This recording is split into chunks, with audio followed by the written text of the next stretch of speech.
The rain soaked through my thin maternity dress as my clothes flew past me onto the muddy lawn. Get out, you lied to the wrong son.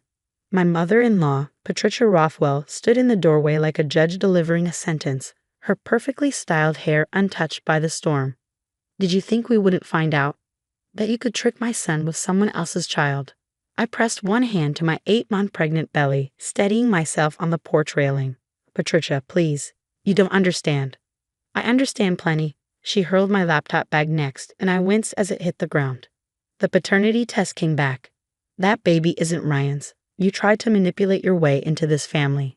Behind her, Ryan stood with arms crossed, his face unreadable. My husband of 2 years, the man who once said he'd stand by me through anything, watched this unfold in silence. Ryan, I pleaded. Tell her, this isn't. The test doesn't lie, Natalie. His voice was cold. 52% probability. That's not my child. That's because you weren't honest, Patricia cut in. I warned him this would happen. You're not one of us. She wasn't wrong about one thing. I wasn't from a family like theirs. I grew up in a small town, earned a scholarship to Columbia, and believed fairy tales were real when Ryan Rothwell proposed. His family owned half of Manhattan's skyline. They vacationed in the Hamptons, wintered in Aspen, and I thought love would be enough. Mrs. Rothwell, Rosa the housekeeper, appeared behind her, concern on her face. Please, Miss Natalie is pregnant. The rain, it's dangerous. You're not to interfere, Patricia said sharply. In fact, call security. I want her gone in 5 minutes. I bent to grab my bag, but the motion made me dizzy. 8 months pregnant, no coat, no place to go. My family was 1,000 miles away in Ohio. My credit cards were tied to Ryan's accounts. My phone was part of his family plan. In 2 years, I had become completely dependent on them. Please, I said again, my voice catching. Just let me explain. Explain what? Ryan stepped forward. How you kept secrets. How you tried to make this something it's not. I want a divorce, Natalie. My lawyers will be in touch. He actually smirked. Like this was a victory. You never wanted this baby, I said quietly. You scheduled 3 consultations without telling me. His face darkened. That's not. You said it would get in the way of your promotion. That your mother would be furious if I got pregnant before you made partner. Patricia's eyes narrowed. Ryan, what is she talking about? She's just trying to turn us against each other, he said. You know how some people are, always with a sob story. A sob story. That's all I was to them now. Not the woman who stayed up helping him prep for case reviews. Not the one who supported him through panic attacks before client meetings. Just someone to be written off. Security arrived, 2 men in black jackets who looked more suited to guarding a nightclub. Ma'am, one said, not unkindly. We need you to leave the premises. I nodded, trying to keep my composure. I picked up my scattered clothes, stuffing the soaked garments into a suitcase. My laptop bag was probably ruined, 2 years of work on my novel gone. But that felt like the least of my losses. Then a car pulled up, a Bentley Mulsanne, sleek and untouched by the chaos. This wasn't just wealth, it was something rare. Power. The driver's door opened and a man stepped out, black umbrella in hand. I knew that silhouette. Going somewhere? Alexander Rothwell asked, his voice slicing through the rain. Patricia froze. Alexander, what are you doing here? The prodigal son. The one who walked away from the family empire to build his own. The one who never came home for holidays, who sent cards signed by an assistant. The brother Ryan pretended didn't exist, while secretly devouring every article about him in Forbes. Hello, mother. He walked forward with quiet precision. Evicting pregnant women in the rain. That's a new low, even for you. This is none of your business, Patricia said, but her voice had lost some of its edge. Alexander had that effect on people. She cheated on your brother. The paternity test shows 52% probability that Ryan is the father, Alexander interrupted. Which, if any of you understood basic genetics, is exactly what you'd expect for a half-uncle relationship. The umbrella tilted and I finally saw his face. Sharp cheekbones, storm gray eyes, a mouth that looked like it rarely smiled but was devastating when it did. He looked at me for a long moment, something unreadable in his expression. Hello, Natalie. Alex, I whispered. Patricia's face went white. What are you saying? I'm saying, Alexander said calmly, that Ryan can't be the father because I am. That's my baby she's carrying. Patricia's knees buckled. She actually collapsed against the doorframe. One manicured hand pressed to her chest. Ryan's mouth opened and closed like a fish gasping for air. That's impossible, Ryan stammered. You haven't been around. You don't even come to family events. When would you? Thanksgiving, I said quietly, and Christmas, and New Year's Eve. Every time Ryan had been too busy with work or too drunk to notice I'd disappeared. Every stolen moment in Alexander's penthouse while the family celebrated below. Every whispered promise that we'd find a way to be together properly. You slept with my wife? Ryan's voice cracked. Alexander's laugh was cold. Your wife? The woman you've been cheating on since your honeymoon. The one whose calls you ignore while you're with your secretary. That wife. How dare you? I have photos, Ryan, timestamps. Your secretary has quite the Instagram habit. Alexander's smile was predatory. But please continue playing the victim. He turned to me then, and his expression softened. Can you walk? I nodded though I wasn't entirely sure. The stress, the cold, the rain, everything was making me dizzy. Good, he held out his hand. Let's go. You can't just take her. Patricia had found her voice again. She's married to Ryan. This is kidnapping. It's not kidnapping when she comes willingly, Alexander said. And as for the marriage, well, I think Ryan mentioned something about lawyers. I'm sure mine will be better. He helped me down the steps, holding the umbrella over me while rain soaked his probably $1,000 suit. The security guards stepped aside. Even they knew better than to challenge Alexander Rothwell. Your things, he asked, glancing at my pathetic suitcase. This is everything. His jaw tightened. We'll buy you new things. Alex, I started, but he shook his head. Not now. Let's get you warm and dry first. He helped me into the Bentley, the leather seats soft as butter. I was probably ruining them with my wet clothes. But Alexander didn't seem to care. He closed my door and walked around to the driver's side, taking his time, letting his family watch from the porch. Alexander, Patricia shrieked, if you leave with her, you're dead to this family. Do you hear me? Dead. He paused, looking back at her. I've been dead to this family for 5 years, Mother. The only difference is now you know why. He got in a car and started the engine. Through the rain-streaked window, I could see Ryan pushing past his mother, stumbling down the steps. Natalie, he shouted. You can't do this. You're my wife. Alexander lowered my window halfway, not for much longer. Then he pulled away from the curb, leaving the Rothwell estate and all its poison behind. We drove in silence for several minutes. The heater kicked in, and I finally stopped shivering. My clothes were still soaked, clinging uncomfortably to my swollen body. How long have you known? I asked finally. That you were pregnant? Since the day you found out. He glanced at me. You use my credit card at the pharmacy. I get notifications. I mean, how long have you known the baby was yours? Since the day you found out, he repeated. The timeline was obvious. Ryan hadn't touched you in months. He was too busy with Miranda, his secretary, among others. Alexander's hands tightened on the wheel. I hired a private investigator. I know everything, Natalie. Every woman, every lie. Every time you came home smelling like someone else's perfume and you pretended not to notice. Tears burned my eyes. I thought if I got pregnant, if I gave him a family, maybe he'd love you. Alexander's voice was gentle. You can't make someone love you by giving them what they don't want. Then why didn't you say something? Why let me? Because you needed to see it for yourself. He pulled into an underground garage I didn't recognize. Because if I'd shown up 6 months ago claiming the baby was mine, what would you have done? Stayed with him out of duty? Tried to make it work for the sake of the family? He was right, I would have. I'd been so desperate to make my marriage work to prove I belonged in their world. Besides, he added, killing the engine, I needed time to prepare. Prepare for what? For this. He gestured to the garage, which I now realized was attached to a building I definitely recognized. Welcome to Rothwell Tower. My Rothwell Tower, not the family's. 40 stories of steel and glass that I bought out from under them last year. My eyes widened. This is yours. Ours, he corrected, if you want it. He came around and helped me out of the car.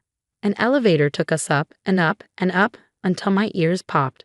The doors opened directly into a penthouse that made the Rothwell estate look like a starter home. Floor-to-ceiling windows showcased Manhattan in all its rain-soaked glory.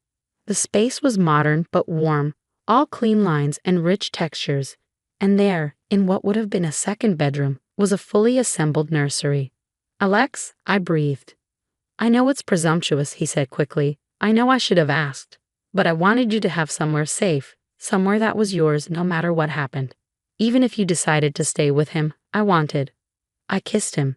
8 months pregnant, soaking wet, probably looking like a drowned rat, and I kissed Alexander Rothwell like my life depended on it. When we finally broke apart, he rested his forehead against mine. "I've loved you since the moment Ryan introduced us," he said quietly. 3 years of watching him treat you like an accessory. 3 years of biting my tongue at family dinners. When you came to me last Thanksgiving crying because he'd forgotten your anniversary again, I couldn't do it anymore. "We said it was just once," I reminded him. "Just one night to forget. And then it was twice. And 3 times. And then I was sneaking into my own family's parties just to steal 5 minutes with my brother's wife." He cupped my face gently. "I'm not proud of how this happened, Natalie, but I'm not sorry either. The baby is ours, has always been ours. I've been to every appointment, even if you didn't know. Dr. Morrison is very accommodating when you donate a wing to her hospital." I stared at him. "You've been following my pregnancy. Following, documenting, preparing." He led me to a desk where files were spread out. Custody agreements, divorce papers, trust funds. "I told you I needed time to prepare. Ryan might be a lawyer, but I'm a CEO. I don't lose." "This is insane," I said, sinking into a chair. "Your mother will destroy us. The scandal." "Let her try." Alexander knelt beside the chair, taking my hands. "I've spent 5 years building my empire specifically so I'd never need them again. I'm worth 10 times what the family business is. We could buy our own island and never think about them again." "Is that what you want? To run away?" "What I want," he said carefully, "is to raise our child without poison. To give you the life you deserve. To stop hiding how I feel about you." A contraction hit, sharp and sudden. I gasped, clutching my belly. Alexander was on his feet instantly. "What's wrong?" I panted. "Your dramatic rescue might have triggered something." "The baby?" "The baby," I confirmed as another contraction rolled through me. "Alex, I'm only 8 months. Hospital. Now." He was already helping me up, grabbing keys, his phone. "I've got you. We've got this." As we headed back to the elevator, my phone buzzed. Ryan, finally realizing what he'd thrown away. I deleted the message without reading it. "No regrets?" Alexander asked, watching me. "Just one," I admitted. "What's that?" I smiled through another contraction. "I really liked that laptop bag." He laughed, the sound filling the elevator. "I'll buy you 100 laptop bags." "Just one," I said. "But maybe waterproof this time." 6 hours later, our son was born. Alexander held my hand through every contraction, whispered encouragement through every push, and cried when they placed our baby on my chest. "He's perfect," he whispered. "You're perfect." "He's early," I corrected, but I was crying too. "Rothwell men are always impatient," Alexander said, gently touching our son's tiny fist. "What should we name him?" I thought about it. This baby who'd caused so much drama, who'd revealed so many truths, who'd brought me to where I belonged. "Truth," I said. "Let's name him something that means truth." "Veritas?" Alexander suggested. "Too pretentious." "Perfect," I decided. Veritas Alexander Rothwell. Let his grandmother choke on the symbolism. Alexander kissed my forehead. "I love you. Both of you. All of you. Even the messy parts. Especially the messy parts." Outside the hospital window, the rain had stopped. Manhattan sparkled in the afternoon sun, washed clean and gleaming with possibility. My phone buzzed again. Patricia this time, probably demanding answers or issuing threats. I handed the phone to Alexander. "Throw it away," I said. "I want a new number, a new life, a new everything." "Are you sure?" I looked at our son, at the man who'd stood in the rain to claim us, at the future spreading out before us like a promise. "I've never been more sure of anything in my life." He smiled and tossed the phone in the trash. "Then let's start over. You, me, and Veritas against the world. Against the Rothwells, you mean. Same thing, he said, and kissed me again. And in that moment, in that hospital room, with our surprise baby and our complicated love and our uncertain future, I realized something Patricia Rothwell would never understand. Sometimes the wrong son is exactly the right choice. The cold metal of the key bit into my palm, a tiny, satisfying ache. 6 years. 6 years of this exact moment playing out in my head, a silent movie on repeat. Now the screen was real, the chipped paint on the porch railing, the overgrown rose bushes my mother used to tend, the slightly crooked mailbox with the faded numbers, my numbers, or they used to be.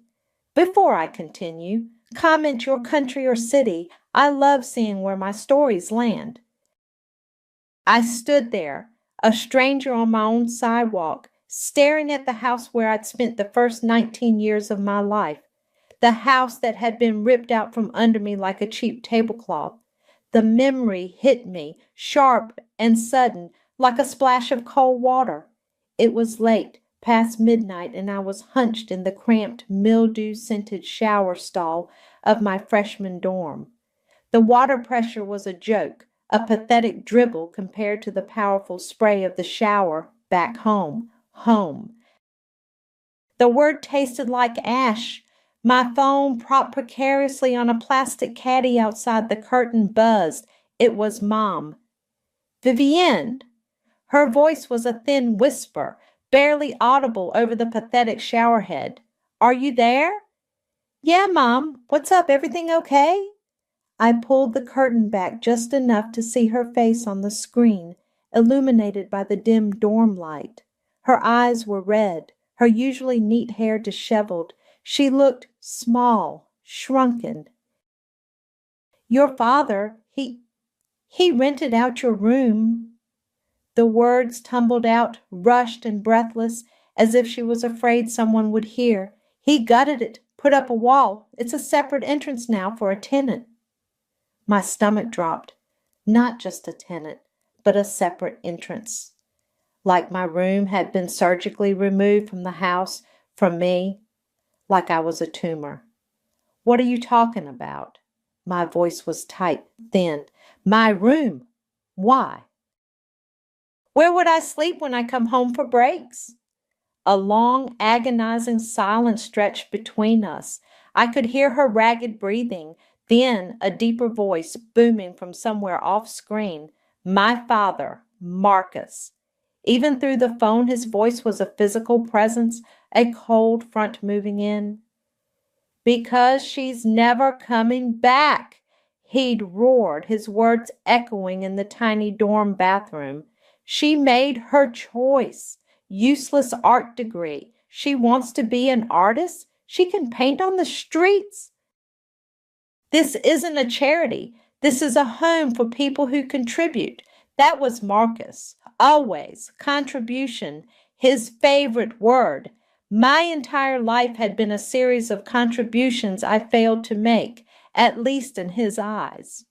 Flashback 1. I was 12, proudly showing him a watercolor painting of our dog, Buster. He'd barely glanced at it. That's nice, Vivienne, but what's the use? Can you eat it? Can it pay the bills? He tossed it onto a pile of newspapers, where it was later accidentally thrown out with the recycling.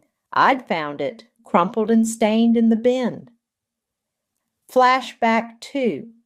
High school, junior year. I'd gotten a scholarship offer for a summer art program at a prestigious college. I was ecstatic. He'd scoffed. A scholarship for art, hey? That's not a scholarship, Vivienne. That's a handout for a hobby. Focus on something real, business, law. Something that makes money. He'd made me turn it down, insisting I get a summer job at his friend's accounting firm. I spent the summer filing invoices, my fingers itching for a paintbrush. Flashback 3. My college acceptance letters. I got into a few good art schools, but also a state university with a strong business program. He'd underlined the business program with a red pen. This is your path, Vivian. Practical. Sensible. When I chose the art program, even with partial scholarships, he'd just shaken his head, a look of profound disappointment etched onto his face. You'll regret this. You'll be broke. You'll be back here, begging. He'd been wrong about the begging anyway. 6 years later, I was Vivian Burton, 25 years old, and my useless art degree had built me an empire. Okay, maybe not an empire, but a damn good one-woman show. My online brand, Vivian Designs, specializing in custom digital illustrations and branding for small businesses, was booming. I had a team of freelancers working under me, a waiting list of clients, and a bank account that made Marcus's sensible investments look like pocket change. Last week I'd wired $620,000. Every penny earned, every late night, every client negotiation, every pixel placed. It felt like a physical weight, a solid, undeniable proof that I was more than just the girl whose room got sold. I was the woman who bought it back. The sun glinted off the brass numbers on the mailbox. 14 Tito, my address.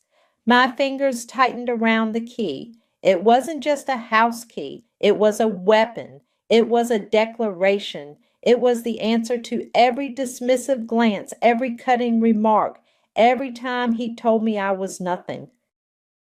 I took a deep breath, the scent of blooming jasmine from the neighbor's yard filling my lungs. It was time. My knuckles connected with the solid oak door, a sound that reverberated through the quiet afternoon. It wasn't a tentative tap, but a firm, deliberate knock, announcing my presence. The key in my hand felt heavier now, a tangible weight of all the years of simmering resentment and quiet determination. A moment passed, then another. I heard footsteps inside, heavy and familiar. The deadbolt clicked, then the doorknob turned. The door swung inward, revealing Marcus. He was late 50s now, his hair thinner, more gray, but the same hard lines around his mouth, the same dismissive glint in his eyes. He stood there, framed by the doorway, wearing a faded polo shirt and cargo shorts, looking exactly as he always had, like the undisputed king of his castle. His eyes, initially narrowed in annoyance at the unexpected caller, widened slightly when they landed on me. Recognition dawned, slow and painful like a bruise blooming. His jaw went slack. Vivian? The word was a strangled whisper laced with disbelief, as if he'd seen a ghost. Behind him I caught a glimpse of Avery, my mother, mid-50s, her shoulders hunched, her hands clasped tightly in front of her. Her eyes, wide and fearful, locked onto mine. She didn't speak, didn't move, just trembled slightly, a deer caught in headlights. The sight of her, so small and fragile, ignited a fresh spark of resolve within me. This wasn't just for me, it was for her too. I met Marcus's stunned gaze, my expression carefully neutral. No triumph, no anger, just a quiet, unshakable certainty. "Hello, Dad," I said, my voice steady, betraying none of the adrenaline coursing through my veins. "Mom." He blinked, still processing. "What are you doing here?" I thought you were in New York." "I was," I replied, taking a small step forward, forcing him to instinctively step back. "But I needed to come back for this." I held up the key, letting it dangle between my fingers. Then I held up a crisp, official-looking document, folded neatly. The deed. "I own this house now." The color drained from his face, leaving it a sickly gray. Avery gasped, a tiny, almost inaudible sound, her hand flying to her mouth. The moment stretched, thick with unspoken accusations and dawning realization. It had been a long time coming. The plan had started months ago. Not long after I hit my first major financial milestone, the idea had solidified. I'd been talking to Milo, my talent agent, and, Well, more than that these days. He's early 30s, grounded, always knows how to cut through my emotional noise. We were grabbing coffee in my Brooklyn studio, brainstorming new client pitches. You know, I'd said, stirring my latte, I keep thinking about that house, my old house, the one my dad sold my room out of. Milo had just nodded, used to my occasional tangents about my family trauma. Yeah? Still stings, huh? It's not just stinging, I'd admitted. It's the loose end, a symbol. I want to buy it back. He'd raised an eyebrow. Seriously? That's a huge emotional investment, Viv, and a financial one. I'm serious, I'd insisted. It's not about living there. It's about reclaiming something, taking back what he took from me. Milo, ever the pragmatist, had helped me put together a strategy. We'd started by setting up an alert system for the property address. I knew Marcus was always dabbling in shady investments, always overextending himself. It was only a matter of time before something cracked. I'd spent hours late into the night stalking local real estate listings, poring over public records. It was tedious, obsessive work, but I was driven. Then, about 2 months ago, the alert had finally pinged. A notice of default. Marcus had missed multiple mortgage payments. The bank was moving to foreclose. It was a distressed sale, a quick turnaround. Milo had put me in touch with a discreet real estate lawyer, and we'd moved fast, under the radar. Marcus had no idea. He probably thought he had months, maybe even a year, before the bank fully seized it. He hadn't bothered to check the public auction listings. He was too busy being Marcus. We closed on the house just last week, the same week I'd wired the $620,000. It had been a whirlwind of paperwork and wire transfers, all handled remotely, all designed to ensure Marcus wouldn't catch wind of it until it was too late. Now, standing on the threshold of my old home, the deed clutched in my hand, I watched Marcus's face contort from shock to a simmering rage. His eyes darted to Avery as if blaming her for my presence, for this impossible reality. "What is this, Vivian?" he snarled, finally finding his voice, though it was rough, strained. "Some kind of sick joke? You think you can just waltz in here and, what, take over?" I ignored him. My gaze was fixed on Avery. Her eyes, wide and glistening, met mine. Slowly, deliberately, I extended my hand, offering her the folded deed. She looked at it, then at me, then back at the paper, as if it were a fragile bird that might fly away. Her fingers, trembling, reached out and took it. She held it like it was made of spun glass, her knuckles white. A tear escaped her eye, tracing a path down her cheek, then another. She started to cry, silent, racking sobs that shook her thin frame. But she didn't speak. She just held the deed, her gaze fixed on it, tears streaming down her face. Marcus, meanwhile, was sputtering. "This is impossible. I didn't sell this house. This is my house." "It was," I corrected him, my voice flat. "The bank foreclosed. I bought it at auction. Legally, it's all there." I gestured to the deed in Avery's hand. He lunged for it, but Avery instinctively recoiled, clutching the paper to her chest. His eyes narrowed, blazing with a familiar fury. He looked like he wanted to strike her, but my presence, my unyielding gaze, held him back. "You have 30 days, I said, my voice cutting through the tension, "to vacate the premises." Marcus opened his mouth, probably to unleash a torrent of threats and insults. But I was already turning, pulling out my phone. I tapped a contact, put the phone to my ear. "Hi, I need a locksmith," I said into the receiver, my voice clear and calm. "Yes, immediately. I just took possession of a property and I need the locks changed. The address is 1422 Elm Street." The locksmith arrived within the hour, a no-nonsense woman with a tool belt and a knowing smirk. Marcus had retreated into the house, slamming the door, but I could feel his furious gaze through the windows. Avery was still standing by the door, clutching the deed, her face a mask of shock and tears. I gently steered her away, telling her to sit down, that everything would be okay. She just nodded, dazed. While the locksmith worked, I started exploring the house, a ghost in my own home. The living room was still cluttered with Marcus's ugly, oversized furniture. The kitchen, once my mother's domain, felt sterile and unused. It was like walking through a museum of a life I'd left behind, but nothing felt quite right. The air was heavy with unspoken words, years of tension. Then I got to it. The hallway leading to what used to be my bedroom. Marcus had indeed put up a new wall, creating a small, separate apartment. There was a new, cheaper-looking door where my old one used to be. I tried the handle. Locked. "Excuse me," a voice said from behind me. I turned to see the locksmith, key in hand. "Just finished the main doors? Did you want this one changed too?" She gestured to the new door.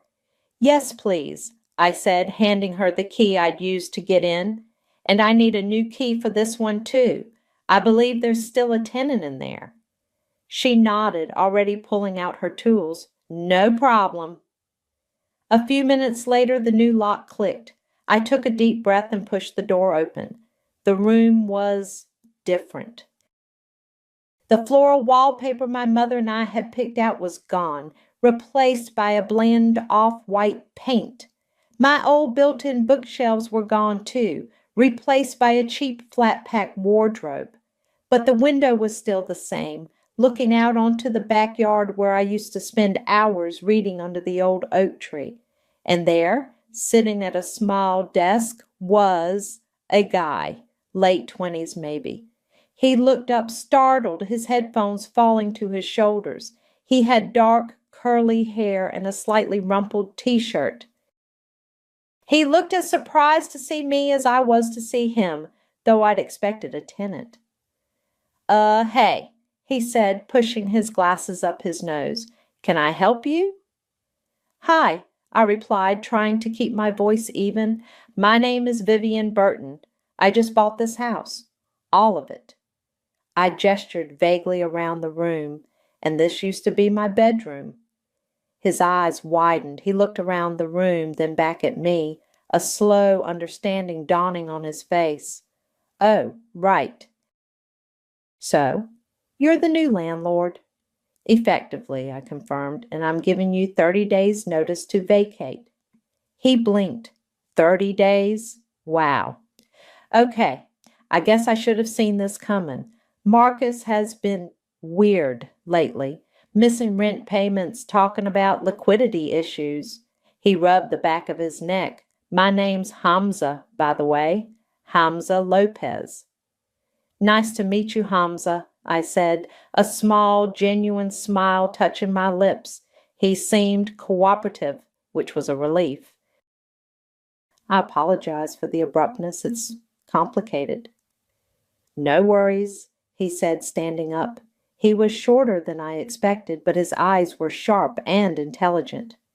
"Honestly, I'm not surprised. This place has been a revolving door of tenants since I moved in a few months ago. Marcus is not a great landlord, and he's always seemed a bit off." I nodded, already knowing that much. "Well, I'll be in touch about the official paperwork. Just wanted to introduce myself." As I turned to leave, Hamza stopped me. "Oh, wait, before you go. I found this in one of the desk drawers when I moved in. It looked important, but I didn't know what to do with it. It was tucked way in the back." He reached into a drawer of the cheap desk and pulled out a small black USB stick. "It has MB written on it. Marcus's initials, I guess. I figured it was his, but he never asked for it back, and I didn't want to snoop." He held it out to me. My heart gave a little lurch. A USB stick belonging to Marcus. My mind immediately went to the shady ventures Gianna had mentioned. "Thank you, Hamza," I said, taking it. It felt cold and small in my hand, but potentially heavy with secrets. I appreciate it. I left Hamza to his packing and went to find my mother. She was sitting on the old sofa, still holding the deed, looking utterly lost. Marcus was nowhere in sight. "Mom?" I sat beside her. "Are you okay?" She finally looked at me, her eyes still red-rimmed. "Vivian, what have you done?" Her voice was barely a whisper. "He's going to be furious." "He already is," I said gently, "but he can't do anything. This is legal, and this house is ours now, not just his." She just shook her head, tears welling up again. "You don't understand. You don't know what he's capable of." "I think I do," I said, a bitterness creeping into my voice. "He sold my room. He told me I was never coming back. He made you whisper secrets on the phone. I know what he's capable of." Later that evening, after the initial shock had worn off a bit, I called Gianna. She was my childhood best friend, 31 now, still loyal and wonderfully sarcastic. We met at a quiet bar downtown, a place far enough from the old neighborhood. "Vivian Burton," she said, raising her glass of wine, her eyes sparkling. "You actually did it. I heard rumors, but I didn't believe it. You bought the house?" "I did," I confirmed, taking a sip of my own wine. It was cathartic and messy. Marcus is livid. "Oh, I can imagine," Gianna chuckled, then her expression sobered. "He's been a mess for a while. You know, I heard some things from my cousin who works at the county clerk's office. Rumors about Marcus burning through money, specifically money that was supposed to be for your college trust fund." My blood ran cold. My college trust. Marcus had always been vague about it, saying it was invested wisely and safe, but I'd never seen a statement, never confirmed its existence beyond his word. "What kind of rumors?" I asked, my voice tight. "Just that he was liquidating assets, making some really questionable investments. My cousin said she saw some paperwork related to a trust in your name, but it looked like it had been emptied years ago. She couldn't say for sure, but it was just chatter around the office." A cold knot formed in my stomach. The USB stick in my bag suddenly felt like a ticking time bomb. "Thanks, Gianna," I said, forcing a smile. "I appreciate the heads up." "Just don't let it consume you, Viv," she warned, her hand reaching across the table to squeeze mine. "Revenge is a dish best served cold, but don't freeze yourself in the process." I nodded, but my mind was already racing. The USB. Marcus's shady dealings, my college trust. It was all starting to connect. The USB stick felt like it was burning a hole in my bag. After leaving Gianna, I drove straight back to the house. Marcus was still holed up somewhere, probably stewing. Avery was in the kitchen, quietly wiping down counters that were already spotless. She looked up when I came in, her eyes still haunted. "Mom," I said, trying to keep my voice light, "I'm just going to use the office for a bit. Need to check some emails." She nodded, not meeting my gaze. "Okay, dear." I went into Marcus's home office, a room I rarely entered growing up. It smelled faintly of stale coffee and old paper. His desk was a chaotic mess of bills, half-eaten snacks, and a laptop. I pulled out my own laptop, plugged in the USB. The files popped up instantly. My breath hitched. It wasn't just a few documents. It was a digital archive of Marcus's financial life laid bare. Shady business plans indeed. There were folders labeled Phoenix Ventures and Global Innovations, names that screamed scam. Inside, I found forged LLC paperwork, shell company registrations, and a dizzying array of complex, convoluted transactions. It was a labyrinth of deceit. My fingers flew across the trackpad, opening file after file. Then I saw it. a folder simply labeled Trust. My heart pounded. I clicked it open. Inside were old bank statements, legal documents, and a series of detailed spreadsheets. My name was on them, Vivian Burton, date of birth 1998. The trust fund established by my paternal grandmother for my college education had been substantial, enough to cover tuition, living expenses, everything. It had been fully funded when I was 18, and then a series of withdrawals, large ones, not for tuition, not for books, not for anything related to my education. The dates corresponded to my freshman year of college, then sophomore, then junior. Each withdrawal was followed by a transfer to an account I didn't recognize, then a series of purchases labeled crypto investment, Bitcoin, Ethereum, all the buzzwords from a few years ago. The last few files in the folder were grim screenshots of crypto exchange accounts showing massive losses. The dates lined up with the crypto crash a few years back. He hadn't just dipped into my trust fund. He gambled it all away on speculative, volatile assets and lost every penny. The fund, which should have been worth well over $200,000 by now, was empty, zero balance. My vision blurred with a hot, furious haze. This wasn't just about selling my room. This was about stealing my future, my security, my independence. He hadn't just dismissed my art dreams. He'd actively sabotaged my ability to pursue them without financial strain, forcing me to work twice as hard, to claw my way up from nothing. I took a shaky breath, trying to calm the tremor in my hands. I needed to show Avery. She deserved to know. I found her still in the kitchen, meticulously arranging spice jars. "Mom," I said, my voice tight with suppressed rage, "can you come to the office for a minute? I need to show you something." She followed me, her steps hesitant. I pulled up the trust folder on the laptop screen. "Look at this." She peered at the screen, her brow furrowed. As she read the file names, her eyes widened. When she saw the bank statements, the withdrawals, the crypto investment labels, her face crumpled. "No," she whispered, her voice barely audible. "No, he wouldn't. He said it was safe. He said he diversified it." "He lied, Mom," I said, pointing to the empty balance. "He took it all, and he lost it." Avery sank into Marcus's desk chair, her hands covering her mouth. Tears streamed down her face, silent and endless. She rocked back and forth, a low, keening sound escaping her lips. "I knew," she finally choked out, the words muffled by her hands.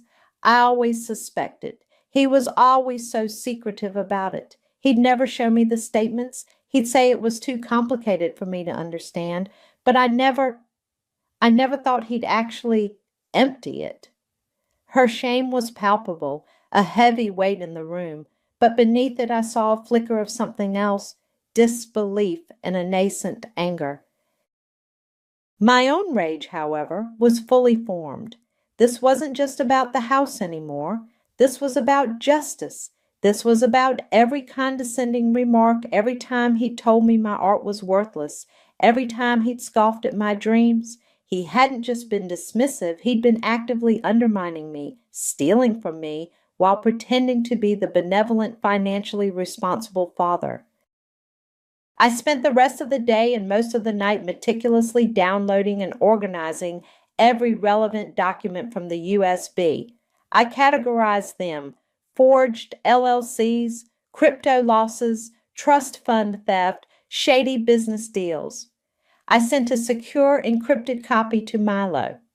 "I need a lawyer," I typed in the accompanying message. "A good one. This isn't just about the house anymore. This is fraud, and I'm going to make him pay."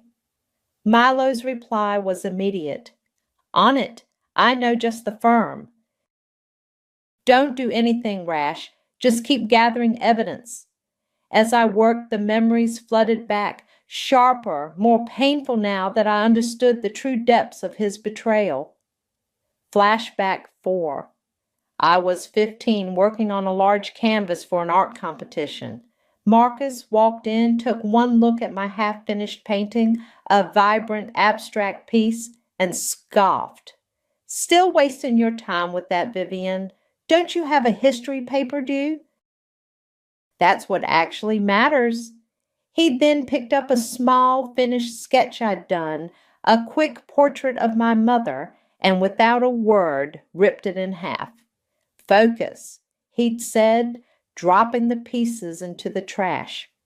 Flashback 5. The day I got my acceptance letter to art school with a partial scholarship, I was so proud. I showed it to him, hoping for a flicker of approval. He just read it, then looked up, his face impassive. "A partial scholarship, so you still need money. And for what? To draw pretty pictures? You'll be drowning in debt, Vivian. You'll never make a living." He'd made me feel like a fool for even trying. He hadn't just been a dismissive father. He'd been a thief, a con artist, and he'd stolen from his own daughter. I continued sifting through the files, my anger a cold, steady flame. Then tucked away in a subfolder labeled Old Policies, I found it. A life insurance policy in my name, Vivian Burton. The beneficiary was listed as Marcus Burton, and beneath it a cancellation notice, dated 3 years ago. He hadn't just stolen my trust fund. He'd taken out a life insurance policy on me with himself as the beneficiary and then canceled it.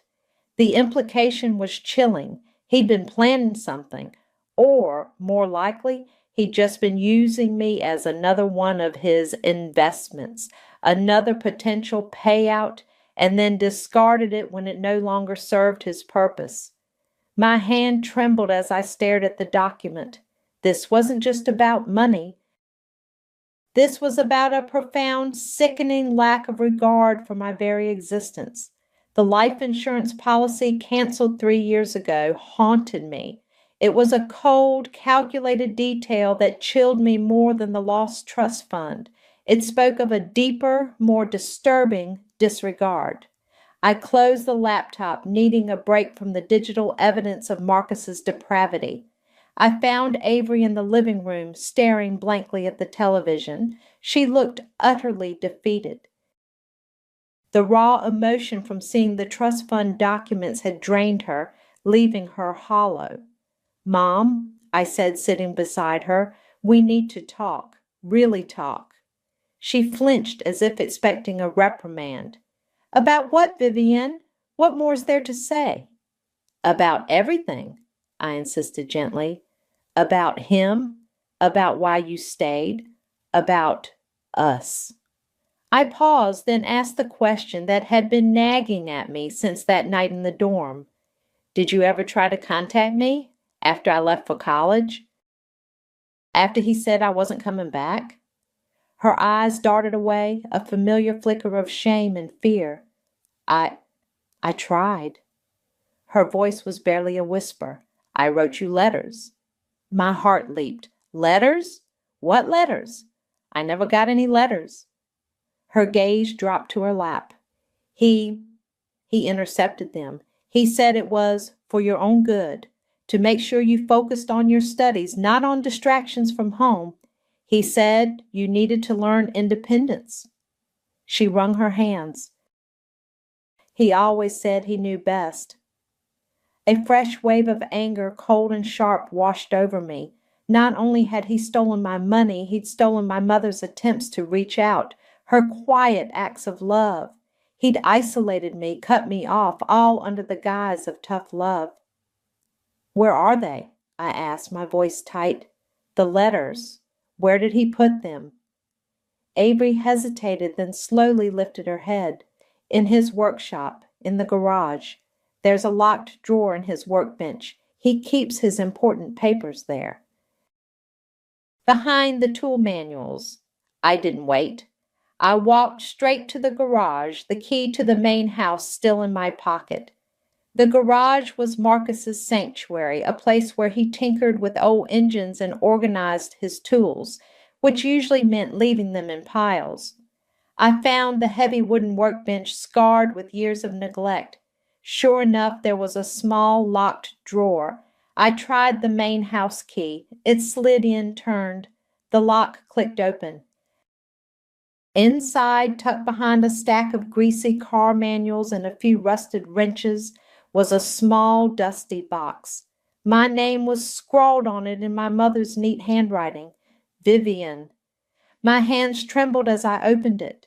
Inside were 3 envelopes, slightly yellowed with age, each addressed to me, each with a different date, spanning my first 3 years of college. I took them back to my old room, the one Hamza was now packing up. He was quietly folding clothes, giving me a wide berth. I sat on the edge of the bed, the letters in my hand. I didn't open them in front of Avery. This felt too private, too raw. The first letter, dated a few months after I left for college, was filled with mundane updates about the house, the garden, the neighbors. But beneath the surface, I could feel her ache, her loneliness. "I miss you, sweetie," she'd written. "The house feels so quiet without you. Your father is busy. I hope you're eating well. Are you making friends?" The second, from my sophomore year, was more direct. "Your father says you're doing well. I hope you are. I worry about you. He doesn't like me calling you, says you need to focus. But I just wanted to tell you I love you, and I'm proud of you, no matter what." The third, from my junior year, was the most heartbreaking. It was shorter, more desperate. "Vivian, I don't know if you're getting these. Your father says you're too busy to talk. He says you're doing well, but I never hear from you. Please know I think of you every day. I hope you're happy. Don't forget me. Love, Mom." Tears streamed down my face, hot and furious. He hadn't just stolen my money. He'd stolen years of communication, years of my mother's quiet support, years of connection. He'd made me believe she didn't care, or that she was too weak to reach out. He'd made her believe I had forgotten her. Meanwhile, Marcus was not taking his eviction notice well. I had seen him pacing, shouting into his phone. Later that day, Hamza came out of his room, looking uneasy. "Vivian," he said, approaching me cautiously, "Marcus just tried to bribe me. He offered me a month's free rent, cash, if I refused to leave. Said he'd make it legally difficult for you to get me out. Said I could squat here and cause you headaches." My jaw tightened. "And what did you say?" Hamza gave a wry smile. "I told him I'd think about it. But I wouldn't actually do that to you. Honestly, he's losing it. He's been asking me a lot of weird questions about tax laws, about how long someone can hide assets. He even asked me if I knew anyone at the IRS. I stared at him. "Why would he ask you that?" Hamza hesitated, then sighed. "Okay, look. I probably shouldn't tell you this, but I'm an IRS contractor. I'm between contracts right now doing some short-term rentals, but that's my field. Tax fraud investigation. And Marcus, he's been on my radar for a while. Not officially, not on a case file, but I've heard his name come up in whispers. Shady investments, tax evasion. He's being investigated, Vivian, not just by me, but by the agency. He's a known quantity." My mind reeled. An IRS contractor, Hamza, the USB. It all clicked into place with a terrifying, exhilarating force. This wasn't just about my personal revenge anymore. This was bigger.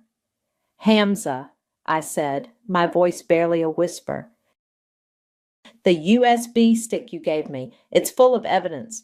Forged LLCs, crypto losses, the trust fund. It's all there. Proof of fraud." His eyes widened. "Seriously? That's huge. That's enough to bring him down." The next morning, I was on the phone with Milo. "I have everything," I told him, my voice firm. The trust fund, the shady businesses, the life insurance policy, and I have a witness, an IRS contractor, who can corroborate his shady dealings." Milo was silent for a moment. "Vivian," he said, his voice serious, "this isn't just about getting your money back anymore. This is a full-blown legal battle. Are you ready for this?" "I'm ready," I said, my gaze fixed on the letters in my hand. More than ready. I hired the lawyer Milo recommended, a sharp, no-nonsense woman named Ms. Chen. I laid out all the evidence, showed her the USB contents, explained Hamza's role. She listened, her expression grim. "Ms. Burton," she said, closing my file, "based on this evidence, we can certainly pursue charges for fraud, breach of fiduciary duty regarding the trust, and potentially even elder abuse regarding your mother's financial situation. This is a strong case." "Good," I said, my voice cold. "File it, all of it." The charges were filed that afternoon, not just for the house, but for everything. The legal wheels started turning faster than I expected. Ms. Chen was a shark, exactly what I needed. She filed the fraud charges, the breach of fiduciary duty regarding the trust, and even explored avenues for elder abuse regarding my mother's financial vulnerability under Marcus's control. The sheer volume of evidence from the USB, coupled with Hamza's professional insight, made it a solid, undeniable case. But I wasn't content to let the legal system be the only source of justice. I wanted Marcus to feel the public shame he deserved. I wanted his carefully constructed facade to crumble, not just in a courtroom, but in plain sight. I compiled a concise, anonymous package of the most damning documents: the forged LLC papers, the crypto losses tied to the trust fund, and a brief factual summary of his predatory business practices. I sent it without a return address to the local newspaper's investigative desk. The article hit 2 days later. "Local businessman under scrutiny, allegations of fraud and mismanagement." It didn't name Marcus directly, but it detailed the types of shell companies and investment schemes he was known for. It mentioned a recent property foreclosure and allegations of misappropriated funds. It was enough. Almost immediately, the phone calls started, not for me, but for Marcus. I heard him shouting, pacing the living room. His shady businesses, as Gianna had called them, started unraveling. Investors, spooked by the article and perhaps already suspicious, began pulling out. His network of dubious associates started distancing themselves. The house, which was still technically his until the 30-day notice was up, became a pressure cooker. Avery, meanwhile, was undergoing her own quiet revolution. The letters, the truth about the trust fund, and my relentless pursuit of justice seemed to have finally chipped away at her decades of emotional paralysis. One morning I found her in the kitchen, a determined set to her jaw. "I called a lawyer," she said, her voice trembling slightly, but firm. "A divorce lawyer." My heart swelled with a mix of relief and pride. "Mom, that's incredible." She nodded, her eyes meeting mine directly for the first time in years without flinching. "I can't do this anymore, Vivian. I can't live like this. He's broken me down for so long. I stayed because I was afraid of being alone. Afraid of what he'd do, afraid of losing everything." She took a deep, shuddering breath. "I stayed for stability," I told myself, "for you. But it wasn't for you. It was for me, and it was the wrong reason. It was fear, not love." That confession, raw and vulnerable, was a revelation. It wasn't about love, it was about survival, about the insidious grip of emotional abuse. And now she was finally breaking free. Marcus's unraveling escalated. He'd stomp through the house, screaming at Avery, at me, at the walls. He'd accuse me of ruining his life, of being a greedy, ungrateful bitch. He even tried to get Hamza to lie for him, to say the USB was planted, but Hamza, bless his honest soul, refused. One afternoon, Marcus's rage boiled over in front of the neighbors. He was out in the front yard shouting into his phone, clearly trying to salvage some doomed deal. Mrs. Henderson, our elderly next-door neighbor, was watering her prize-winning petunias. "You think you can just take everything from me?" he roared into the phone, his voice carrying clearly across the manicured lawns. "You think I'm going to let that ungrateful daughter of mine walk all over me? She's a nobody, a failure. Her art is worthless. She's always been a drain." Mrs. Henderson, usually so polite and reserved, stopped watering, her eyes wide with shock. Other neighbors, drawn by the commotion, peered out their windows. Marcus didn't care. He was a man possessed, his carefully constructed facade shattered. He was revealing his true self, raw and ugly, for the entire street to see. It was a public spectacle, and it was glorious. Later that week, with the court date looming and Marcus's world crumbling around him, I walked into what was left of my old room. Hamza had moved out, leaving it empty save for a few dust bunnies. The bland off-white walls felt like a blank canvas. I went to my car, pulled out the supplies I'd bought weeks ago and laid them out. Brushes, paints, a drop cloth. I taped off the baseboards, then began to work. The first stroke was a deep fiery red, then orange, then gold. I painted with an intensity I hadn't felt in years, channeling every ounce of anger, every memory of dismissal, every stolen dream into the swirling colors.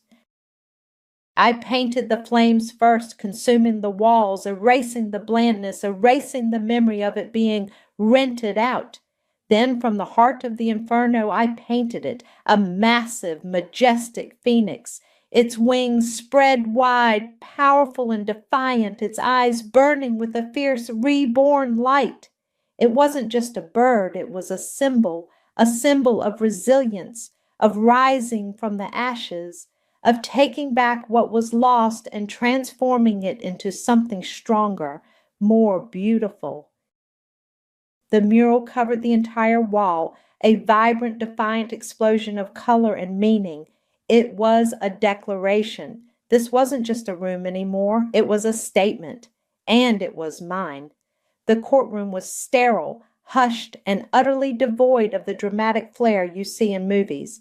No grand speeches, no sudden gasps from the gallery, just the cold, hard facts laid out by Ms. Chen. The air was thick with tension, but I felt strangely calm. This wasn't about emotion anymore. It was about accountability. Marcus sat at the defense table, flanked by his own lawyer, a nervous-looking man who kept adjusting his tie.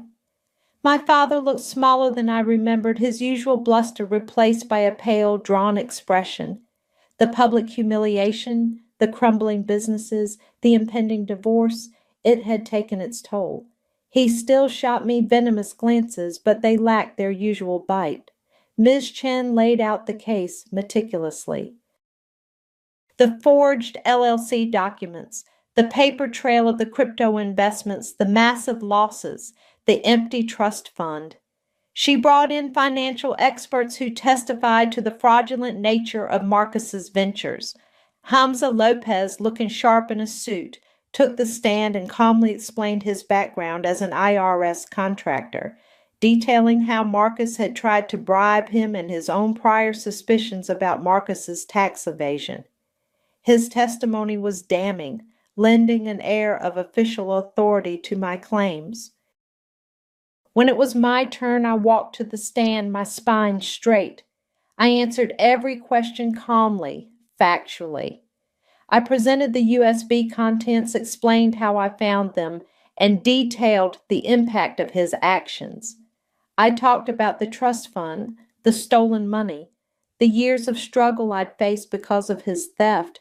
I didn't raise my voice, didn't shed a tear, just presented the truth unvarnished.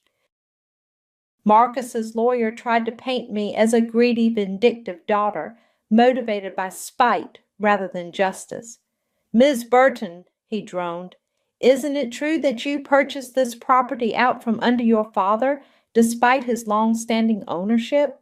"I purchased it legally at auction, after the bank foreclosed due to his missed payments," I replied, my voice steady. "He chose to default on his mortgage. I chose to reclaim what was mine." "And isn't it true that you have a history of animosity towards your father stemming from his disapproval of your artistic pursuits?" "My father dismissed my career as useless and a hobby," I stated, meeting his gaze directly. "He also stole my college trust fund, which would have supported those pursuits. I believe my actions are a direct response to his financial and emotional abuse, not animosity." He had no answer for that. The judge, a stern older woman, seemed to weigh my words carefully. Then, the moment I hadn't dared to fully hope for. Ms. Chen called Avery to the stand. My mother, who had spent decades shrinking into herself, now stood before the court. She looked terrified, her hands clasped tightly, but there was a new fragile strength in her eyes. "Mrs. Burton," Ms. Chen began gently, "can you tell the court about your financial situation during your marriage to Mr. Burton?" Avery took a deep breath. Her voice was soft at first, but it gained strength as she spoke. "Marcus always handled everything. He said I wasn't good with money. He controlled all the accounts. I didn't even have access to my own savings for years. He told me it was for my protection." She then spoke about the trust fund, how Marcus had always been vague, how she'd suspected something was wrong but was too afraid to challenge him. She spoke about the intercepted letters, her voice cracking as she recounted her desperate attempts to reach me and his cruel dismissals. "He told me Vivian didn't want to talk to me," she whispered, her gaze finding mine across the courtroom. "He said she was too busy, that she'd forgotten about me. He made me feel worthless, like I was nothing without him. He took my voice." Her eyes welled up, but she didn't break. "But my daughter, Vivian, she gave it back to me. She showed me I don't have to be afraid anymore." A collective murmur went through the courtroom. Marcus's face was a mask of fury, but he couldn't interrupt. Avery's testimony was raw, vulnerable, and utterly condemning. It wasn't just about the money. It was about the emotional violence, the control, the systemic abuse that had defined their marriage. The judge listened intently, her expression unreadable. When Avery finished, she looked directly at Marcus, then back at me. The verdict came swiftly. Marcus Burton was found liable for fraud and breach of fiduciary duty. He was ordered to pay full restitution for the stolen trust fund, plus significant damages. The judge also issued an immediate order for him to vacate the house within 10 days, citing the clear evidence of his fraudulent activities and the need to protect Avery. Marcus exploded. He leaped to his feet, shouting obscenities, but his lawyer quickly restrained him. He was dragged out of the courtroom by bailiffs, still sputtering threats. I watched him go, a profound sense of emptiness, not triumph, settling over me. The revenge was complete, the karma delivered. But there was no smile on my face, just a quiet, weary satisfaction. I turned to my mother, who was still standing, tears streaming down her face, but a faint, hopeful light in her eyes. "We're taking our house back, Mom," I said, my voice soft but firm. The judge then cleared her throat. "Ms. Burton, the court is also awarding you an additional sum of $200,000 in punitive damages, given the egregious nature of the fraud and emotional distress caused." My eyes widened. $200,000. an unexpected windfall. I thought about the years of struggling, the late nights, the sacrifices. It was more than I'd ever expected. But as I looked at my mother, then at the empty space where Marcus had been, I knew what I had to do. Your Honor, I said, my voice clear, I appreciate the award, but I would like to request that the punitive damages, the $200,000, be donated to a scholarship fund, specifically a scholarship for young women from broken homes who want to pursue careers in the arts. A ripple went through the courtroom. The judge's stern expression softened slightly. A very commendable gesture, Ms. Burton. The court will ensure that is done. It wasn't about the money for me. It was about the principle. It was about making sure no other young woman had her dreams dismissed, her future stolen, her spirit broken by someone who claimed to love her. It was about turning pain into purpose. The scent of freshly cut wood and new paint hung in the air, a stark contrast to the stale, heavy atmosphere that had clung to the house for years. It had been 3 months since the gavel fell, since Marcus was dragged from the courtroom, since Avery and I started truly breathing again. 3 months of demolition, renovation, and rebuilding, not just the house, but ourselves. The living room, once cluttered with Marcus's dark, oppressive furniture, was now bright and airy. The walls were a soft, warm gray, adorned with some of my own framed prints. Sunlight streamed through the newly installed larger windows, illuminating the polished hardwood floors. It felt like a different house entirely, a place of light and possibility. My old room, where the Phoenix mural still blazed defiantly on the wall, was now a guest room, a vibrant testament to defiance. The true heart of my operation, my art studio, was in the basement. We gutted the damp, dusty space, poured new concrete, and installed proper lighting and ventilation. It was a haven of creativity, filled with my digital tablets, drawing supplies, and a large, comfortable desk. Down here, surrounded by my tools and my art, I felt truly grounded, truly home. Upstairs, the kitchen, once Avery's quiet prison, was now her stage. I walked in to find her dancing barefoot across the new tile floor, humming along to some upbeat jazz music playing softly from a small speaker. Her hair, once perpetually pulled back in a tight bun, was loose, a few silver strands catching the light. She was wearing a brightly colored apron, a smudge of flour on her cheek. She looked alive, vibrant. The woman I vaguely remembered from my earliest childhood memories before Marcus's shadow had consumed her. "Morning, Viv," she sang, twirling around. "Pancakes are almost ready." "Morning, Mom," I grinned, grabbing a mug for coffee. "You're practically glowing." She laughed, a genuine, joyful sound I hadn't heard in years. "I feel like I'm finally breathing for the first time. No more tiptoeing, no more whispers, just me." Gianna was a frequent visitor, often dropping by with takeout and sarcastic commentary. She'd sprawled on the new sofa, kicking her feet up. "Honestly, Viv, this place is unrecognizable. Good job. Though I still think you should have painted a giant middle finger on the front door just for old time's sake." "The Phoenix is more symbolic," I'd retorted, but I appreciated her bluntness. She kept me honest. Milo spent most weekends here now. He'd often join me in the studio, quietly working on his own laptop while I sketched, or just sitting and reading. He was my anchor, the calm presence that kept me from drifting too far into the past. My business, Vivian Designs, was absolutely booming. The court case, ironically, had given me a strange kind of notoriety. Clients loved the story of the artist who bought her house back from her fraudulent father. It was a hell of a brand narrative. Sometimes late at night when the house was quiet, I'd sit in the living room staring at the empty fireplace. I'd think about Marcus. He was gone, out of our lives, facing the consequences of his actions. I'd heard through Hamza, who occasionally sent me an update, that Marcus was facing further investigations. His financial world completely collapsed. He was living with a distant cousin, stripped of his power and his carefully constructed image.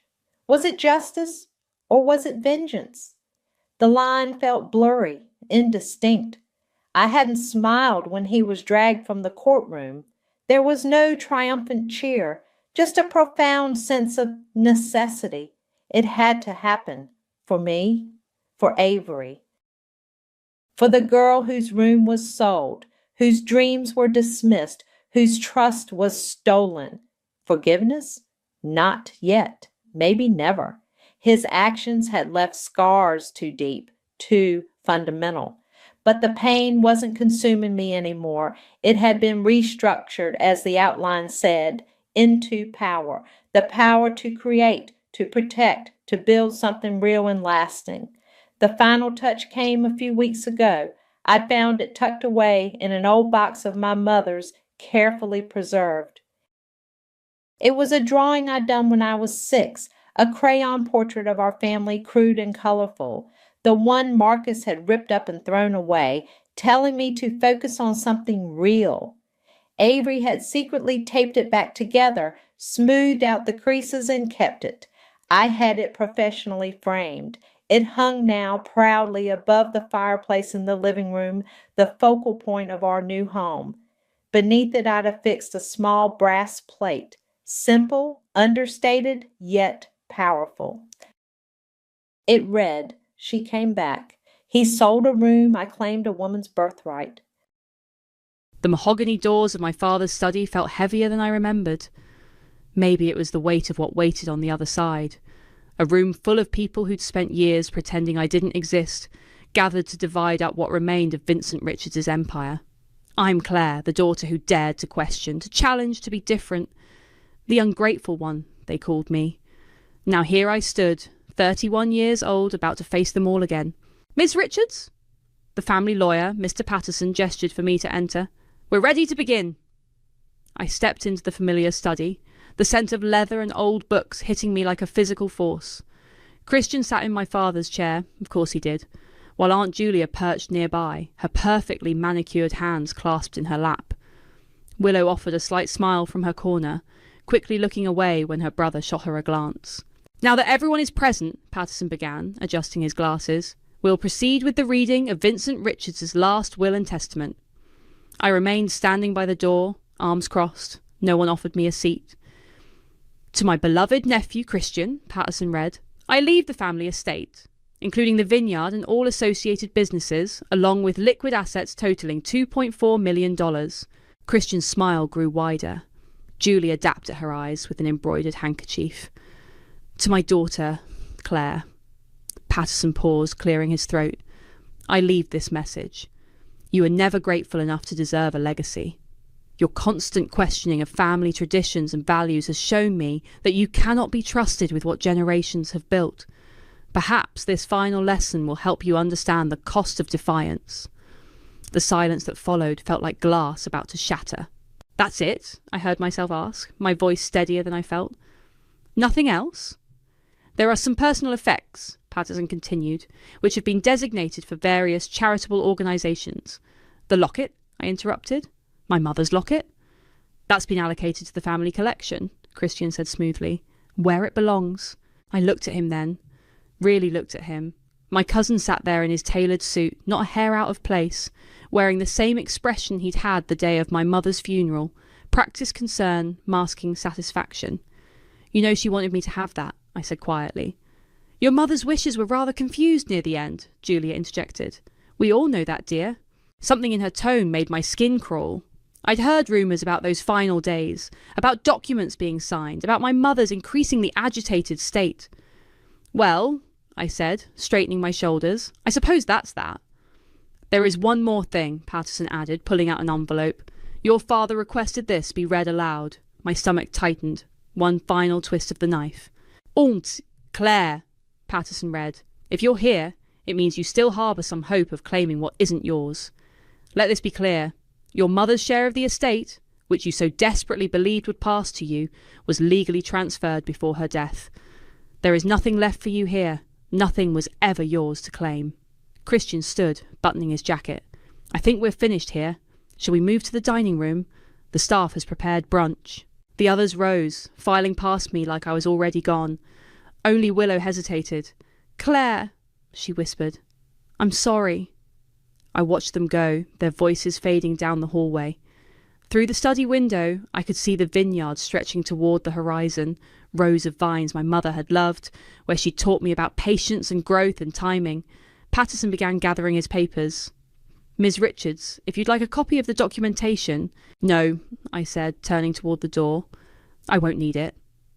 I walked slowly through the house, past the family portraits where my face had been gradually excluded, past the kitchen where my mother used to sneak me cookies after father's rages, past the grand staircase where I'd last seen her alive.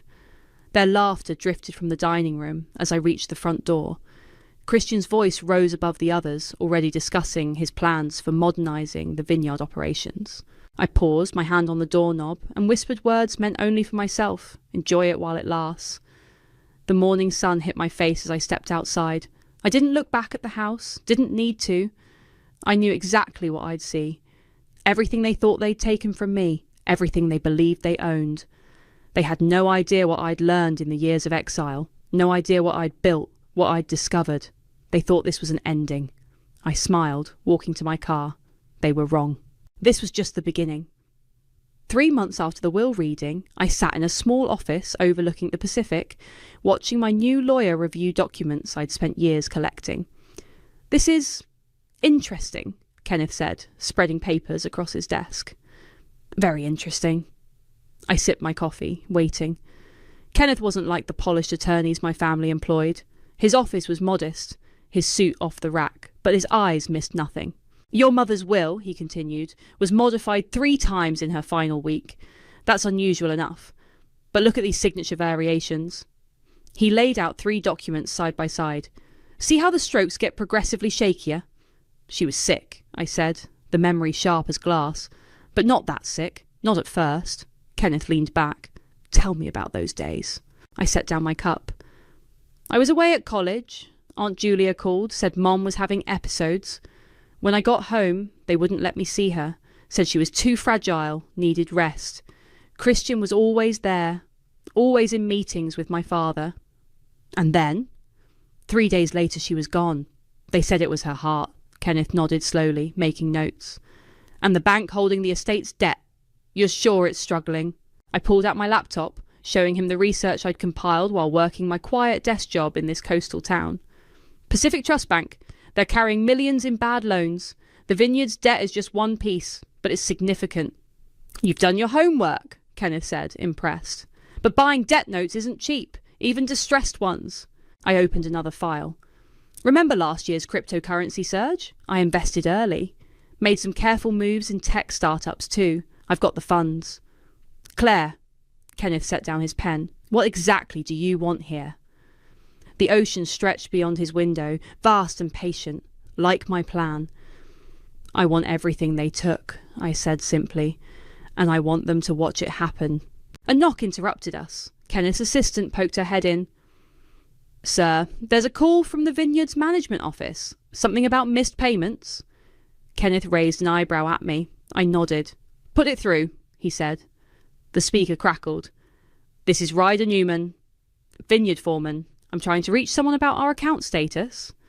"Mr. Newman," Kenneth answered, "I represent an interested party. What seems to be the problem?" "Our operating loans are overdue. Christian assured us everything was handled, but the bank's threatening to call the note." I smiled. Christian, always better at appearances than actualities. After the call, Kenneth studied me. "You knew about this?" Christian's been running the place like his personal party venue. More interested in hosting influencers than managing crops. The books are a mess. "And you're planning to—" "Buy the debt," I finished. "Through a shell company. Once Pacific Trust starts selling off assets, we move." Kenneth whistled softly. "Revenge served with paperwork. I like it." That evening, I walked along the beach near my rented cottage, remembering another conversation from years ago. I was 16, fighting with my father about college choices. "You're just like your mother," he'd sneered, "always wanting to change things, question things. This family has a way of doing business." Mum had found me later, crying in the garden. "Listen to me, Claire," she'd said, her voice urgent. "Whatever happens, remember, patience is power. They think money is strength, but timing is everything." A week later, she started acting strange. 2 weeks later, she was dead. My phone buzzed, a text from Willow. "Missing you, family dinner tonight. Christian announcing big vineyard plans. Wish you were here." I didn't respond. Willow meant well, but she was still one of them. Instead, I called Kenneth. "I need everything you can find about my mother's last days," I said when he answered. "Medical records, visitors, especially any meetings with lawyers." "Already on it," he replied. "But Claire, I found something odd. The original will, the one from before that final week, it's missing from the county records, like it never existed." I stopped walking, waves crashing at my feet. How is that possible? Someone with access. Someone who knew exactly what to remove. The pieces clicked. Christian's constant presence. The locked doors, the missing documents. "Keep digging," I said. "And Kenneth, set up that shell company. It's time to move." After hanging up, I watched the sun sink into the ocean. Mum used to say the vineyard's best grapes came from vines that struggled, that fought through poor soil and harsh conditions. "The sweetest wine," she'd tell me, "comes from survivors." I took out my laptop and began typing. "Offer to purchase debt notes, Pacific Trust Bank." The numbers were substantial, but I had them. Years of quiet investing, of living below my means, of preparing for exactly this moment. Somewhere inland, my family was raising glasses, celebrating their victory, never suspecting that their perfect heir was drowning in debt, or that their discarded daughter was about to become their owner. I hit send on the offer. Let them drink their wine. Soon they'd taste what betrayal had been brewing all along. The vineyard looked different in winter. Bare vines stretched like skeleton fingers against the grey sky as I walked the perimeter, careful to stay hidden behind the old storage buildings. Ryder, the foreman, was waiting for me by the abandoned wine cellar. "Ms. Rivers," he said, using my alias.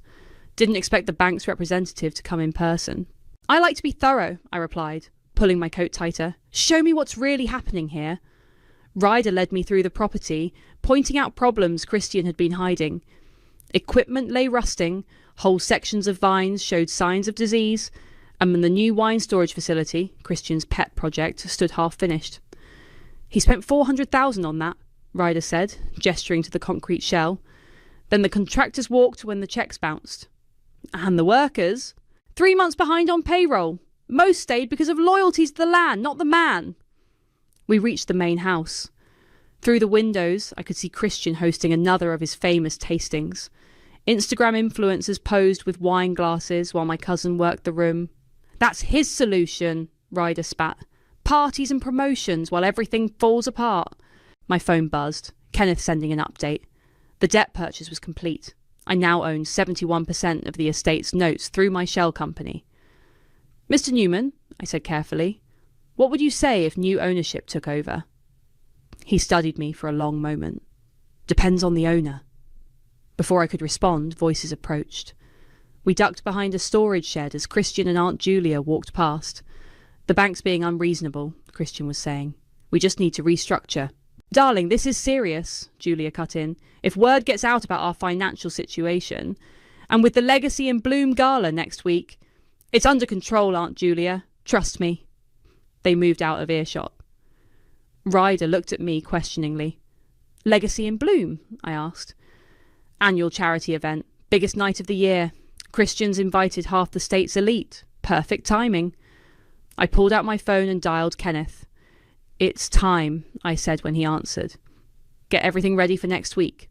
"The documentation is solid," Kenneth replied. "But Claire, there's more about your mother. The medical examiner's initial report..." "Save it for the reveal," I interrupted. "And Kenneth, make sure we have cameras." After hanging up, I turned to Ryder. "Would you be interested in staying on under new management? Someone who actually cares about this land?" He crossed his arms. "You're not really from the bank, are you?" I smiled. Let's just say I have a vested interest in seeing this place restored to its former glory. Later that evening, I sat in my hotel room reviewing the files Kenneth had sent. Property deeds, bank statements, and most importantly, proof of the forged documents surrounding my mother's death. A knock at my door made me freeze. I wasn't expecting anyone. "Claire!" Willow's voice came through softly. "I know you're in there, please."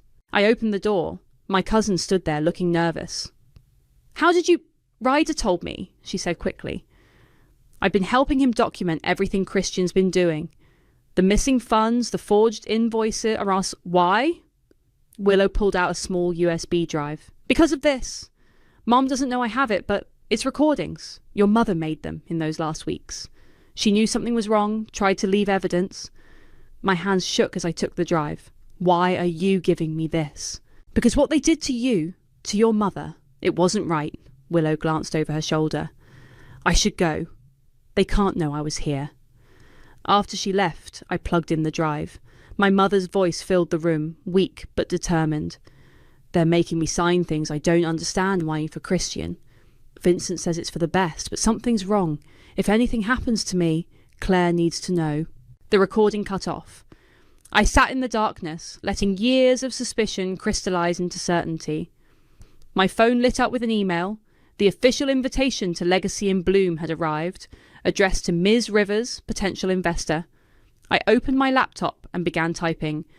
"Dear Mr. Patterson, as legal representative of River Valley Holdings, I am writing to inform you of our acquisition of the Richards Estate debt notes from Pacific Trust Bank. Per Section 7.2 of the loan agreement, we are exercising our right to immediate inspection of all financial records." I attached the documentation Kenneth had prepared, then added, "Additionally, we will be attending the Legacy in Bloom event to discuss the estate's future. Send." I pulled out my mother's locket, the one thing I'd managed to take before they cleaned out her room. Inside was a tiny photo of us in the vineyard, her smile bright and real. "If I'm burning this down," I whispered to her image, "I want every spark caught on film." The response from Patterson arrived almost immediately. "Welcome to Legacy in Bloom, Ms. Rivers. We look forward to your attendance." I smiled. They had no idea what was coming. Legacy in Bloom transformed the vineyard into a glittering fantasy. String lights twinkled through the vines, and white-clothed tables dotted the lawn. I adjusted my dark wig and glasses, my Ms. Rivers disguise, and moved through the crowd like a ghost. "Welcome," Christian's voice boomed from a small stage. "Tonight, we celebrate not just our heritage, but our future. I'm excited to announce our new sustainable wine initiative." I tuned out his practiced speech, scanning the gathering. Julia held court near the champagne fountain, while Willow hovered nervously by the appetizer table. The documentary crew I'd hired was capturing everything, just as planned. "Ms. Rivers," a waiter approached. "Mr. Newman would like to speak with you in the wine cellar." I followed him through the party, past groups of wealthy investors nodding along to Christian's promises of innovation and growth. If they only knew the books were bleeding red. Ryder waited in the cellar, surrounded by oak barrels and history. "They're selling futures on wines we haven't even grown," he said without preamble. "Taking deposits for vintages that don't exist." "How much?" "Nearly $1 million in pre-sales." Christian's desperate. A noise made us both turn. Willow stood in the doorway, pale but determined. "I thought I'd find you here," she said. "We need to talk. Now." Ryder nodded and left us alone. Willow's hands trembled as she pulled out her phone. "I found more recordings," she whispered. "Mom didn't just keep your mother's audio diaries. She kept security footage from that last week." The cellar suddenly felt colder. "Show me." The video was grainy but clear enough. My mother in the library arguing with Vincent and Christian, her hands gesturing wildly, tears on her face. "I won't let you do this!" Mum's voice cracked through the speaker. "Claire deserves her inheritance. You can't just—" "Sarah, be reasonable!" Vincent cut in. "Christian knows how to run this business. You're not thinking clearly." "I'm thinking perfectly clearly. I'm going to—" Christian stepped forward, his voice soft but menacing. "You're going to what?" "Tell Claire. Who would believe you over us, over the documentation we have?" The video ended. Willow's hands shook as she put away her phone. "There's more," she said. Security footage from the night it happened, but it's encrypted. I haven't been able to access it. I know someone who can, I replied, thinking of Kenneth's tech contacts. Willow, why are you helping me? She looked away. Because I was there. Not in the room, but in the house. I heard things, saw things. I was 17 and too scared to speak up. But now, music drifted down from the party above. Christian's voice carried through the stone walls, still spinning his tales of success. Did they kill her? I asked, the question I'd held back for years finally escaping. I don't know for sure, but that night, after it happened, I overheard Christian tell Mom that everything went according to plan. My phone buzzed. A text from Kenneth. Documents ready. Say when. There's something else, Willow continued. The new Sustainable Wine Initiative. It's a scam. They're using it to hide money transfers. I found the offshore accounts. How did you... I'm not just the quiet little sister anymore. I got my MBA. I know how to read between the lines. Footsteps on the cellar stairs made us both freeze. Julia's voice floated down. Christian, are you down here? The investors are asking questions. Willow pushed me behind a rack of bottles. Go. Use what I gave you. Make them pay. I slipped out through the back entrance as Julia descended the stairs. Outside, the party continued in full swing. Christian had moved from the stage to work the crowd, champagne in hand. I found a quiet corner and called Kenneth. How fast can you decrypt a security video? Depends. How old? 12 years, from the estate system. Give me 24 hours. And Claire, the bank's former loan officer, finally talked. You need to hear this. Tell me. Your father and Christian took out additional loans against the estate. Used your mother's forged signature as co-guarantor. That's why they needed those documents changed before they killed her. I finished, watching Christian laugh with his investors. We can prove the forgery, Kenneth said. But the murder, that's harder. Just get me that video. I ended the call and looked up at the house, my mother's house, my house. The documentary crew was filming Christian's speech about family values and tradition. Soon they'd be filming something very different. I touched the locket hidden under my dress. Almost time, Mom. Almost time. Above me, the estate's windows blazed with light, like eyes watching, waiting. In 1 week, those lights would shine on a very different kind of legacy. One written in truth instead of lies. Kenneth's office buzzed with activity as we prepared for what he called D-Day. The decrypted security footage played on his laptop, the final piece of evidence we needed. Watch this part again, he said, rewinding the video. Your mother enters the study at 9:47 p.m. Christian and Vincent follow 2 minutes later. The grainy footage showed my mother clutching papers to her chest, backing away as they approached. There was no audio, but her fear was clear. Fast forward, I said, to when she... Kenneth skipped ahead. 11:23 p.m. She leaves the study. Look at her walk. She's disoriented. Drugged, maybe. And 20 minutes later, they found her at the bottom of the stairs. Accidental fall due to dizzy spell. Kenneth quoted from the medical report. Convenient. My phone lit up with a text from Ryder. Christian announcing Big Vineyard rebranding tomorrow. Full press coverage. You need to see this email. The forwarded email made my blood boil. Christian planned to rename the estate, erasing the last trace of my family's name. Perfect timing, I said. Kenneth, is everything ready? He gestured to the stack of legal documents on his desk. Ownership transfer papers, proof of debt acquisition, evidence of financial fraud, and the forged signatures. Plus, he held up a USB drive. Your mother's full story, ready for the press. The documentary crew? We'll be there under the pretense of covering the rebranding. They know to focus on you when you make your entrance. A knock interrupted us. Willow slipped in, looking nervous. Christian's losing it, she said. He's been shredding documents all morning. I managed to save these. She dropped a folder on the desk. Bank statements. He's been embezzling from the Vineyard accounts for years. Kenneth whistled as he reviewed the papers. This is better than we hoped. Clear paper trail. There's more, Willow continued. I found Mom's diary. She wrote about that night, about what they did to your mother. She was there. My hands clenched. Julia helped them. She brought the wine, the drugged wine. Willow's voice cracked. I'm so sorry, Claire. I should have told you years ago. I stood, walking to the window. You're telling me now. That's what matters. My phone buzzed again. An email from the Vineyard's PR team inviting Ms. Rivers to speak at tomorrow's event about potential investment opportunities. They're really making this easy for us, Kenneth said, reading over my shoulder. Too easy, I replied. Willow, does Christian suspect anything? She shook her head. He's too focused on impressing the investors, but Julia, she's been asking questions about the bank transfer. Let her ask. I turned to Kenneth. Is the injunction ready? He patted a sealed envelope. Signed by Judge Morrison this morning. The moment you reveal yourself as the true owner, this freezes all their assets. The next hour was a blur of preparation. Kenneth rehearsed the legal proceedings while his team finalised press packets. Willow provided final details about the event layout. The stage will be here, she indicated on a map. Christian plans to unveil the new brand name at exactly noon. That's when I'll take the microphone, I said. Kenneth, you'll be stage left with the documentation. The cameras will have clear sight lines. And the police?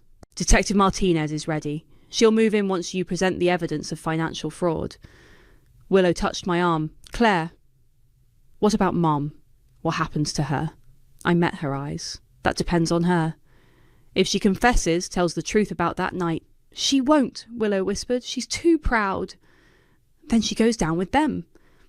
As evening fell, I drove to the vineyard one last time as Ms. Rivers. Ryder met me by the old wine cellar. Everything's set, he said. The staff knows to let you through security tomorrow, and Claire.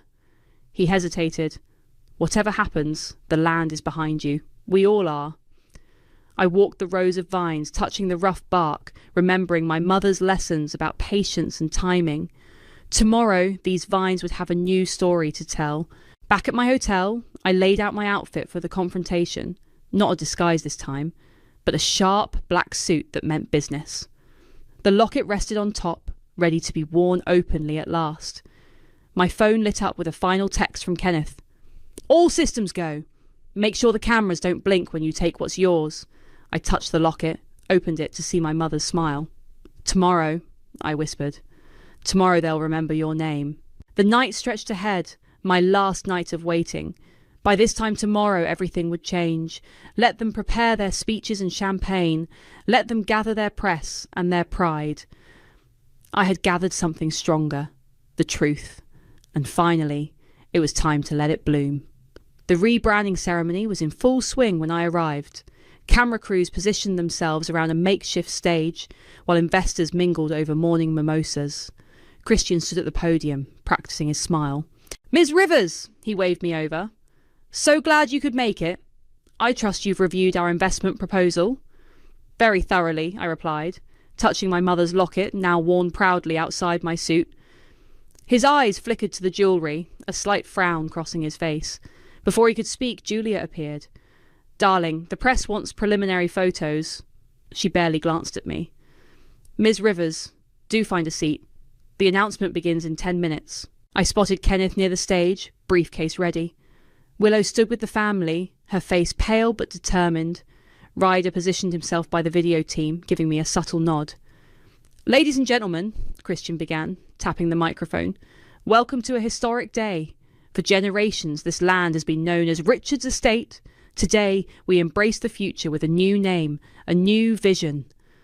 I moved closer to the stage, Kenneth falling into step beside me. Ready? He whispered. Born ready. Christian continued, his voice swelling with practiced emotion. And so, it gives me great pleasure to announce our new identity, Golden Valley Vintners, where tradition meets innovation. Actually, I cut in, stepping onto the stage, there's been a slight change of plans, the crowd murmured. Christian's smile froze. Ms. Rivers, this isn't the time. My name isn't Rivers. I removed my wig, letting my natural hair fall free. It's Claire Richards, and this vineyard, it belongs to me. The audience gasped. Julia stood up sharply, knocking over her champagne flute. Security! Christian called, but Ryder was already moving, positioning himself between the guards and the stage. Kenneth, I said calmly, the papers, please. My lawyer stepped forward, opening his briefcase.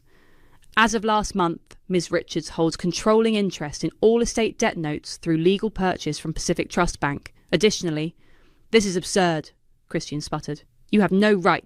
I have every right. I turned to the documentary crew. Are you getting this? Good. Because here's where it gets interesting. I pulled out my phone, connecting it to the sound system. My mother's voice filled the air. They're making me sign everything over. The medication makes it hard to think. Christian says it's for my own good, but I know what they're doing. Julia lunged for the sound controls, but Willow blocked her path. That's enough, Christian shouted. This is clearly a fabrication, like the fabricated documents you used to steal my inheritance.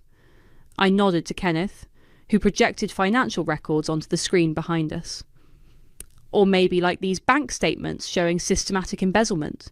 The crowd was dead silent now, with cameras rolling. And let's not forget the most interesting fabrication, I continued, my voice steady despite my pounding heart. The accident report from the night my mother died. Detective Martinez emerged from the crowd, flanked by officers. Speaking of that night, the detective said, we've reopened the investigation based on new evidence. Christian's composure cracked.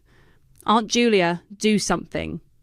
But Julia was backing away, her face ashen. I never meant... Never meant what, Mom? Willow stepped forward. Never meant to help them drug her? Never meant to watch her die? The detective moved toward Julia. Mom, we'd like you to come with us. Chaos erupted. Investors fled as officers moved in. Christian tried to run but was quickly detained. Julia collapsed into a chair, sobbing, as handcuffs clicked around her wrists. I walked to Christian as they led him away. The property transfers to my control immediately. You have 24 hours to vacate. You think this makes you win? He snarled. You're still alone, still the outsider. No one here will ever accept you. She's not alone, Ryder called out, and the vineyard workers gathered behind him nodded. This land knows its true owner. The documentary crew captured everything. The arrests, the evidence, the shocked faces of the social elite witnessing the fall of their perfect hosts. Later, as the police cars pulled away and the crowd dispersed, I stood in my father's study, my study now. Willow appeared in the doorway. What happens now? She asked softly. Now? I picked up a photo of my mother from the desk. Now we rebuild. The right way. If you want to stay, there's a place for you here.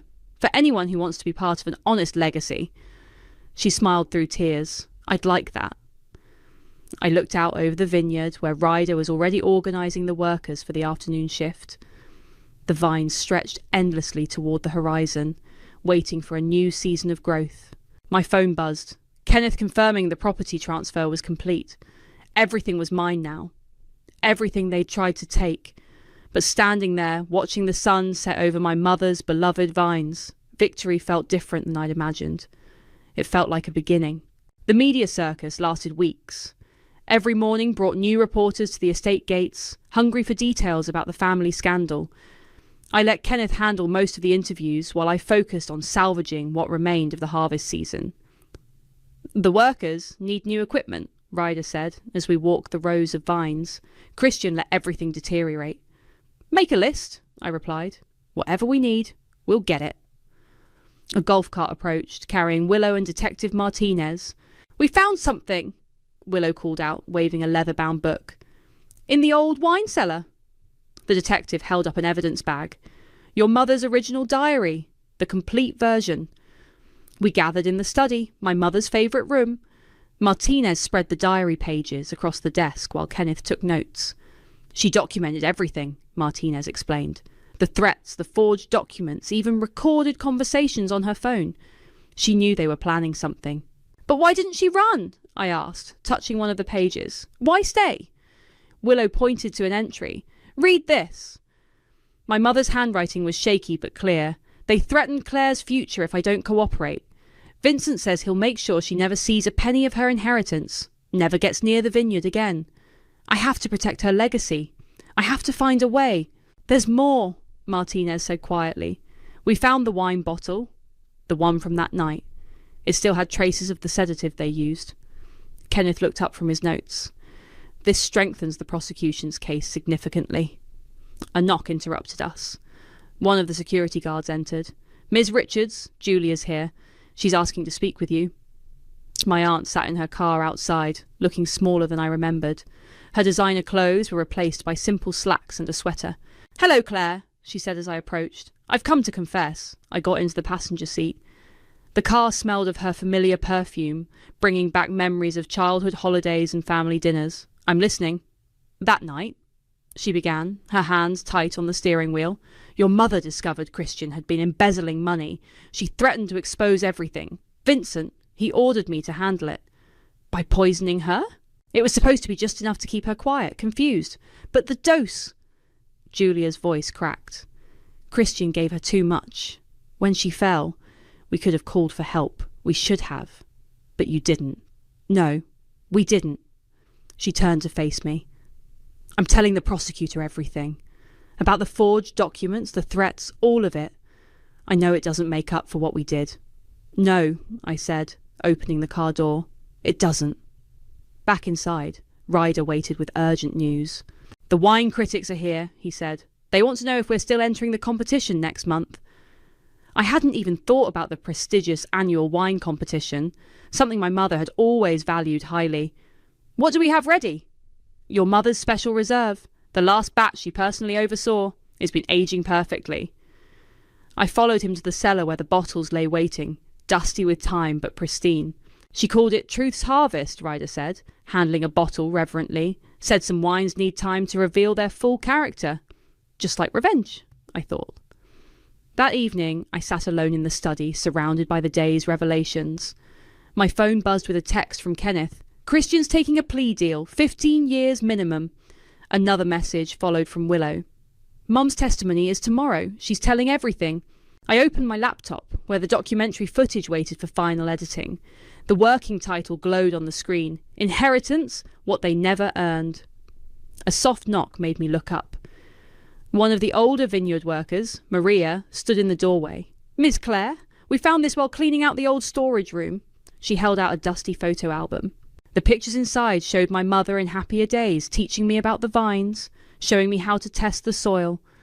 In every image, her smile was real, her love for the land evident. "She always said you had her touch with the grapes," Maria said softly. "That you understood the patience needed to make something beautiful." I touched one of the photos. Did she know about what they were planning? "She knew something was coming. That's why she left so many breadcrumbs for you to follow. She believed you'd find your way back here." Standing at the window, I watched the sunset paint the vineyard gold. Workers were finishing their day, calling out friendly good nights. Ryder and Willow discussed plans for tomorrow's harvest. The land felt alive again, healing. I picked up my mother's portrait from the desk. "This time," I whispered. They didn't silence us. The victory felt complete, but different than I'd imagined. Not just revenge served cold, but truth finally seeing daylight. Justice finally taking root. Like the best wines, some victories need time to reveal their true nature. And this one was just beginning to bloom. The screening room fell silent as the documentary ended. My mother's face froze on the screen, her last recorded words hanging in the air. "Claire will know what to do with the truth when she finds it." Kenneth switched on the lights. "Well, what do you think?" I looked at the small gathering. Willow, Ryder, Maria, and the core vineyard team. "It's perfect. Release it." "The timing's good," Willow said. "The competition judges arrive tomorrow. This will add weight to our story." My phone buzzed. A text from Detective Martinez. "Julia's testimony finished. Christian's sentence confirmed. 18 years. Ryder cleared his throat. "Speaking of tomorrow, there's something you should see." He led us to the wine cellar, where rows of bottles gleamed in the dim light. But he walked past them to a hidden corner, pulling out a dusty bottle with a handwritten label. "Found this behind a false panel," he said. "Your mother's secret batch. The one she made the summer before." I took the bottle, reading the label in her familiar script. "For Claire, when the truth blooms." "There's more," Maria added, producing an envelope. This was with it. My hands trembled as I opened the letter. "My dearest Claire, if you're reading this, you've found your way home. I knew you would.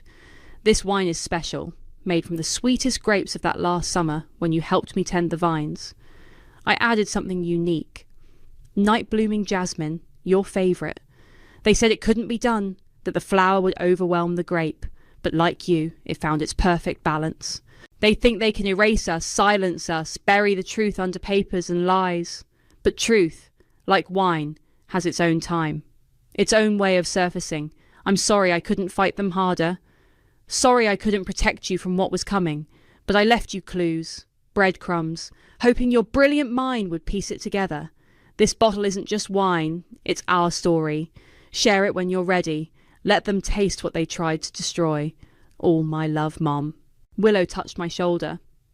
We should serve this tomorrow. Let the judges taste it. Not just the judges, I said. Everyone.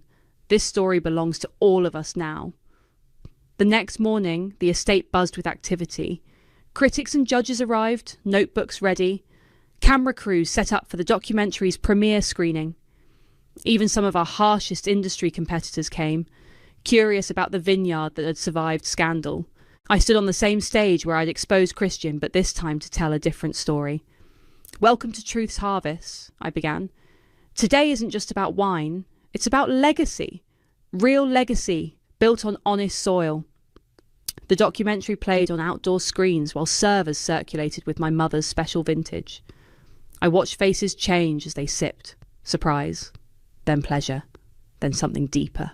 This is extraordinary, one judge whispered. The complexity. How did you achieve this balance? My mother's recipe, I said. She knew some flowers only bloom in darkness. Ryder appeared with news. We just got word. We won. Best vintage, best innovation, and, he grinned, best new direction. The crowd erupted in applause. Cameras flashed. But I was watching the workers, their proud smiles, their knowing nods. They understood what this really meant. Later, as the celebration continued, I found a quiet moment in the study. The documentary played on my laptop, cycling through family photos, evidence files, confession recordings. The truth, finally uncorked. Willow entered, carrying 2 glasses of our winning wine. To your mother, she said, offering one to me. To truth, I replied, however long it takes to bloom. We sipped in comfortable silence until Ryder knocked. Sorry to interrupt, but there's something you need to see.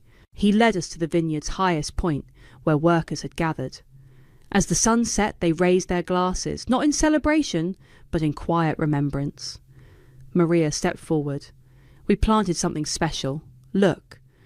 Between the vines, night-blooming jasmine had taken root, its white flowers opening to the evening air, the same flowers my mother had used in her final vintage. The flowers will protect the grapes, Maria explained. Like your mother protected you. Every harvest will carry her touch now. I touched a jasmine blossom, its perfume mixing with the vineyard's earthier scents. Perfect balance, just like she'd said. My phone lit up. The documentary had gone live. Comments and shares were already flooding in. The truth was spreading, flowing like wine. But standing there, watching darkness fall over my mother's beloved vines, I realised something. Revenge might have brought me home, but it wasn't what would keep me here. That would be the work. The honest, patient work of growing something real, something true. I raised my glass to the stars emerging above us. To next season's harvest. The workers raised theirs in return, their voices joining mine. To next season's harvest. In the distance, jasmine bloomed in the darkness, adding its secret sweetness to the night air. The first thing I noticed when I pulled into my driveway was the pile of black garbage bags scattered across our manicured lawn. The second thing was my mother's pearl-white Mercedes missing from its usual spot. My hands trembled as I shifted my beat-up Honda into park. I'm Zara, and this was supposed to be my surprise visit home from college for spring break. Instead, it felt like walking into a nightmare. The neighbor's curtains twitched as I stepped out of my car. 3 years of college had taught me to keep my composure, but nothing prepared me for seeing my entire life stuffed into contractor-grade trash bags, getting soaked by the sprinklers. A white envelope was taped to the front door. My name was written in my mother's perfect cursive. The same handwriting that used to leave encouraging notes in my lunchbox now spelled out my exile. You're not welcome here anymore. The locks have been changed. This is what's best for the family name. The paper crumpled in my fist. I pulled out my phone, dialing my mother's number. straight to voicemail. Of course. Hey there, sweetheart. Mrs. Peterson, our elderly neighbor, called from across the fence. I've been keeping an eye on your things since this morning. Your mother and Tinsley left about an hour ago. Tinsley, my cousin. Everything suddenly made sense. Did they say anything? I asked, trying to keep my voice steady. Mrs. Peterson wrung her hands. Only that there had been some kind of family arrangement. They sold the house, dear. To someone in the family, I think. For $1, if you can believe it. To protect the family assets is what your cousin said. $1. They sold my childhood home, my grandfather's house, for $1. I was gathering my bags when a sleek black BMW pulled up. Tinsley emerged, designer sunglasses perched on her nose, looking like she'd stepped out of a magazine cover. "Oh, Zara, what a surprise," she said, voice dripping with false sweetness. "I thought you were staying at school this break. Didn't your mother tell you about the new arrangements?" "What arrangements, Tinsley? The ones where you convinced her to sell our house for pocket change?" She laughed, the sound like breaking glass. "Don't be dramatic. It's a family matter. We're protecting what's ours. Besides, you're never here anyway. Always off at that scholarship school of yours." "This was my grandfather's house," I said through clenched teeth. Was being the operative word. Tinsley checked her reflection in her phone. "The deed's already transferred. Maybe if you'd been around more, you'd know what's best for the family." I watched her sashay to the front door, my front door, and unlock it with a key that probably still had the hardware store shine. Something wasn't adding up. My grandfather had been meticulous about his property, about legacy. He wouldn't have left things this vulnerable.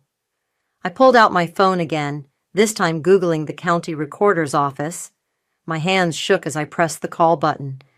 "County recorder's office, how can I help you?" "Hi, I need information about a property deed." I rattled off our address, my heart pounding. "Let me look that up for you." Keys clicked in the background. "Yes, I have that right here. Would you like to know who's listed on the deed?" I gripped the phone tighter. "Yes, please." It looks like there was a recent transfer attempt, but there seems to be some confusion. The original deed from 5 years ago lists 2 names, Elias Ross and Zara Ross. The world stopped spinning for a moment. My grandfather had put my name on the deed. Before he died, he'd made me a legal owner, and nobody knew. "Could you repeat that?" I asked, my voice barely a whisper. "You're listed as a co-owner, miss, which means any sale or transfer would require your signature. Do you want me to email you a copy of the deed?" A slow smile spread across my face as I watched Tinsley through the front window, arranging flowers in what she thought was her new foyer. "Yes," I said. "Please send everything you have." My grandfather always told me I was his legacy. Looks like he made sure of it in more ways than one. I got back in my car, leaving the garbage bags where they lay. Let them think they've won. Let them celebrate in my grandfather's house, drinking wine in his study, sleeping in rooms that didn't belong to them. They wanted to play games with property? Fine, but they forgot the first rule of real estate. Always check the deed. I pulled away from the curb, already planning my next move. They thought they could throw me away like trash, but they were about to learn what happens when you underestimate the quiet one in the family. My phone buzzed with an email notification. Deed documentation attached. Game on. "You know what your grandfather used to say about that tree?" Quinn asked, scrolling through the deed documents on her laptop. We were sitting in her cramped studio apartment, surrounded by takeout containers and legal printouts. "Which one?" I asked, though I already knew. "The big oak in the backyard. He said it was older than the house itself." I smiled, remembering summer afternoons under that oak's sprawling branches. "He called it the guardian, said it watched over everything that mattered." My grandfather had been right about so many things. I closed my eyes, and suddenly I was 12 again, following him around the property as he pointed out property markers and explained the importance of boundaries. "A legacy isn't just about money, little bird," he'd say, using his special nickname for me. It's about protecting what matters. Some people forget that part. Quinn's voice pulled me back to the present. Zara, look at this. She turned her laptop toward me. The date your grandfather added you to the deed. It was 3 months before he passed away. He never told me, I whispered, because he knew they'd try to talk him out of it.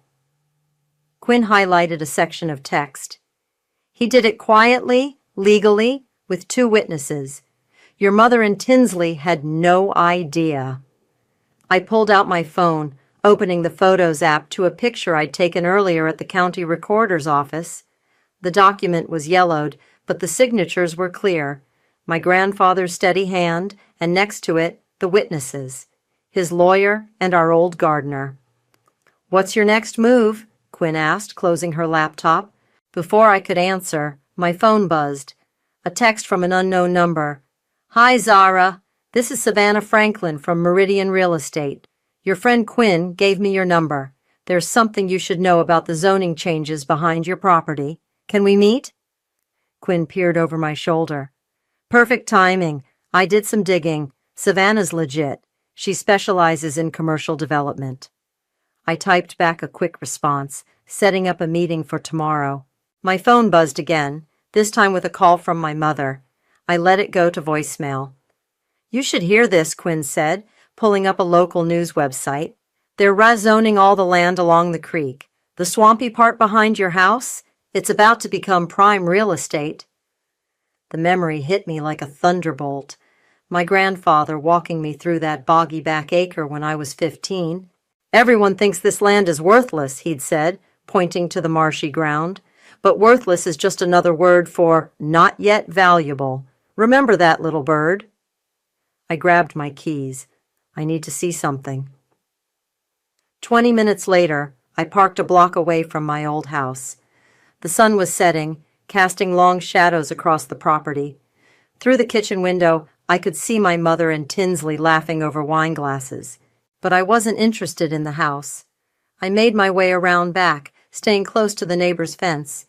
The old oak tree stood sentinel over the yard, and beyond it, the supposedly worthless swampland stretched into the darkness. My phone lit up with another text from Savannah. Just confirmed. City Council approved the rezoning. That back acre? It's worth more than the house now. A lot more. I smiled in the growing darkness. My grandfather's voice echoed in my head. Some people only see what's right in front of them, little bird, but you've always seen further. Walking back to my car, I passed Mrs. Peterson watering her flowers. Oh, Zara, she called out. Did you hear? Your cousin's been talking about putting in a pool where that old swampy bit is. Says she's going to make something of that wasteland. Is that so? I kept my voice neutral. Interesting timing. I told her what your grandfather always said about that land, but she just laughed. Said the old man didn't know what he was sitting on. My phone buzzed again. Quinn had sent a screenshot of a real estate listing. Prime development opportunity. Newly rezoned commercial parcel. Below it was a message. Meeting set up with Cody from Perkins Development tomorrow at 2. He's interested. I looked back at the house one last time. Through the window I could see Tinsley gesturing dramatically, probably planning her imaginary pool. My mother nodded along, both of them basking in their dollar store victory. They thought they'd written me out of the family story, but my grandfather had written me into something much bigger. My phone chimed with one final message. The county recorder had finished processing my deed verification request. The property was officially confirmed in my name. Tomorrow, I'd meet with Savannah and Cody. Tomorrow, I'd start turning my grandfather's foresight into their nightmare. But tonight, I stood under the old oak tree one last time, placing my hand on its rough bark. Watch over this for me, I whispered. Things are about to change. 8.7 million, Cody said, sliding the proposal across the sleek conference table. That's our initial offer for the back acre, pending environmental surveys. Savannah, my realtor, kept her poker face, but I caught the slight widening of her eyes. We were sitting in Perkins Development's downtown office, surrounded by floor-to-ceiling windows and architectural models. The rezoning makes it perfect for our mixed-use project, Cody continued.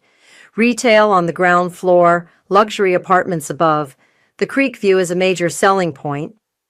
I picked up the proposal, thinking of my mother and Tinsley planning their pool party in my backyard. And the existing house? Would need to come down. Cody pulled up a 3D rendering on his tablet. The development footprint requires the entire parcel.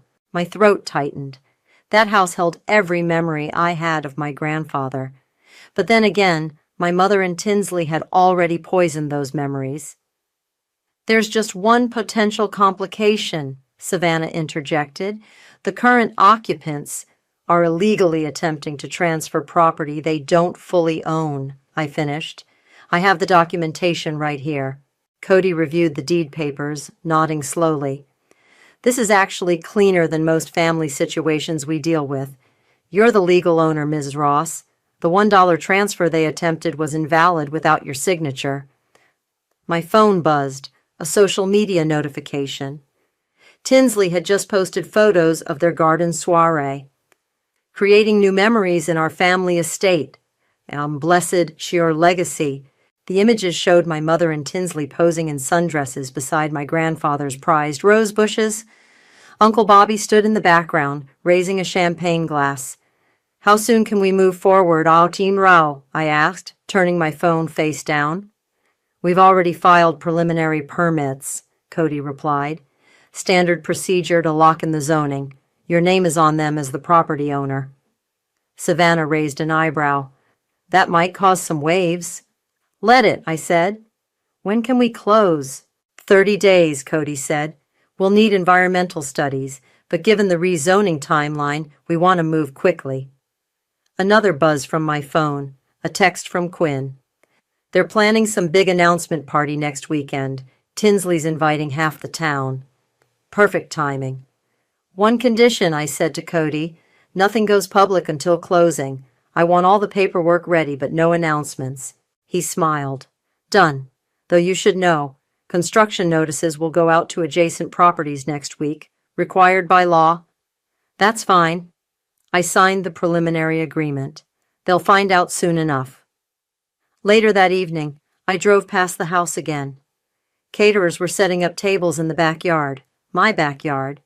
String lights twinkled in the old oak tree, and a banner hung across the back porch. Welcome to the Clayton family estate. My phone rang, Uncle Bobby's number. I let it go to voicemail. Zara, it's your uncle. Listen, there's some confusion with the city. Something about building permits in your name. Call me back immediately. I pulled into Mrs. Peterson's driveway. She was waiting on her porch with 2 glasses of iced tea. Quite the party they're planning, she said, handing me a glass. Your cousin's telling everyone they're going to restore the property to its former glory. Through the gathering darkness, we could see Tinsley directing the catering staff, gesturing toward the swampy back acre like a general planning a conquest. Your grandfather would be rolling in his grave, Mrs. Peterson muttered. He knew what that land was worth. Why do you think he never developed it? He was waiting, I said softly. He told me once, patience is the difference between a good decision and a great one. My phone buzzed again. An email from the city planning department confirming receipt of the development applications. In the attachment was a notice that would go out to all neighboring properties next week. Mrs. Peterson squeezed my hand. You're so much like him, you know. Quiet, observant. He always said you were the only one who really listened. Through the trees, I could hear Tinsley's laugh carrying across the yard. She was probably already planning where to put her pool furniture.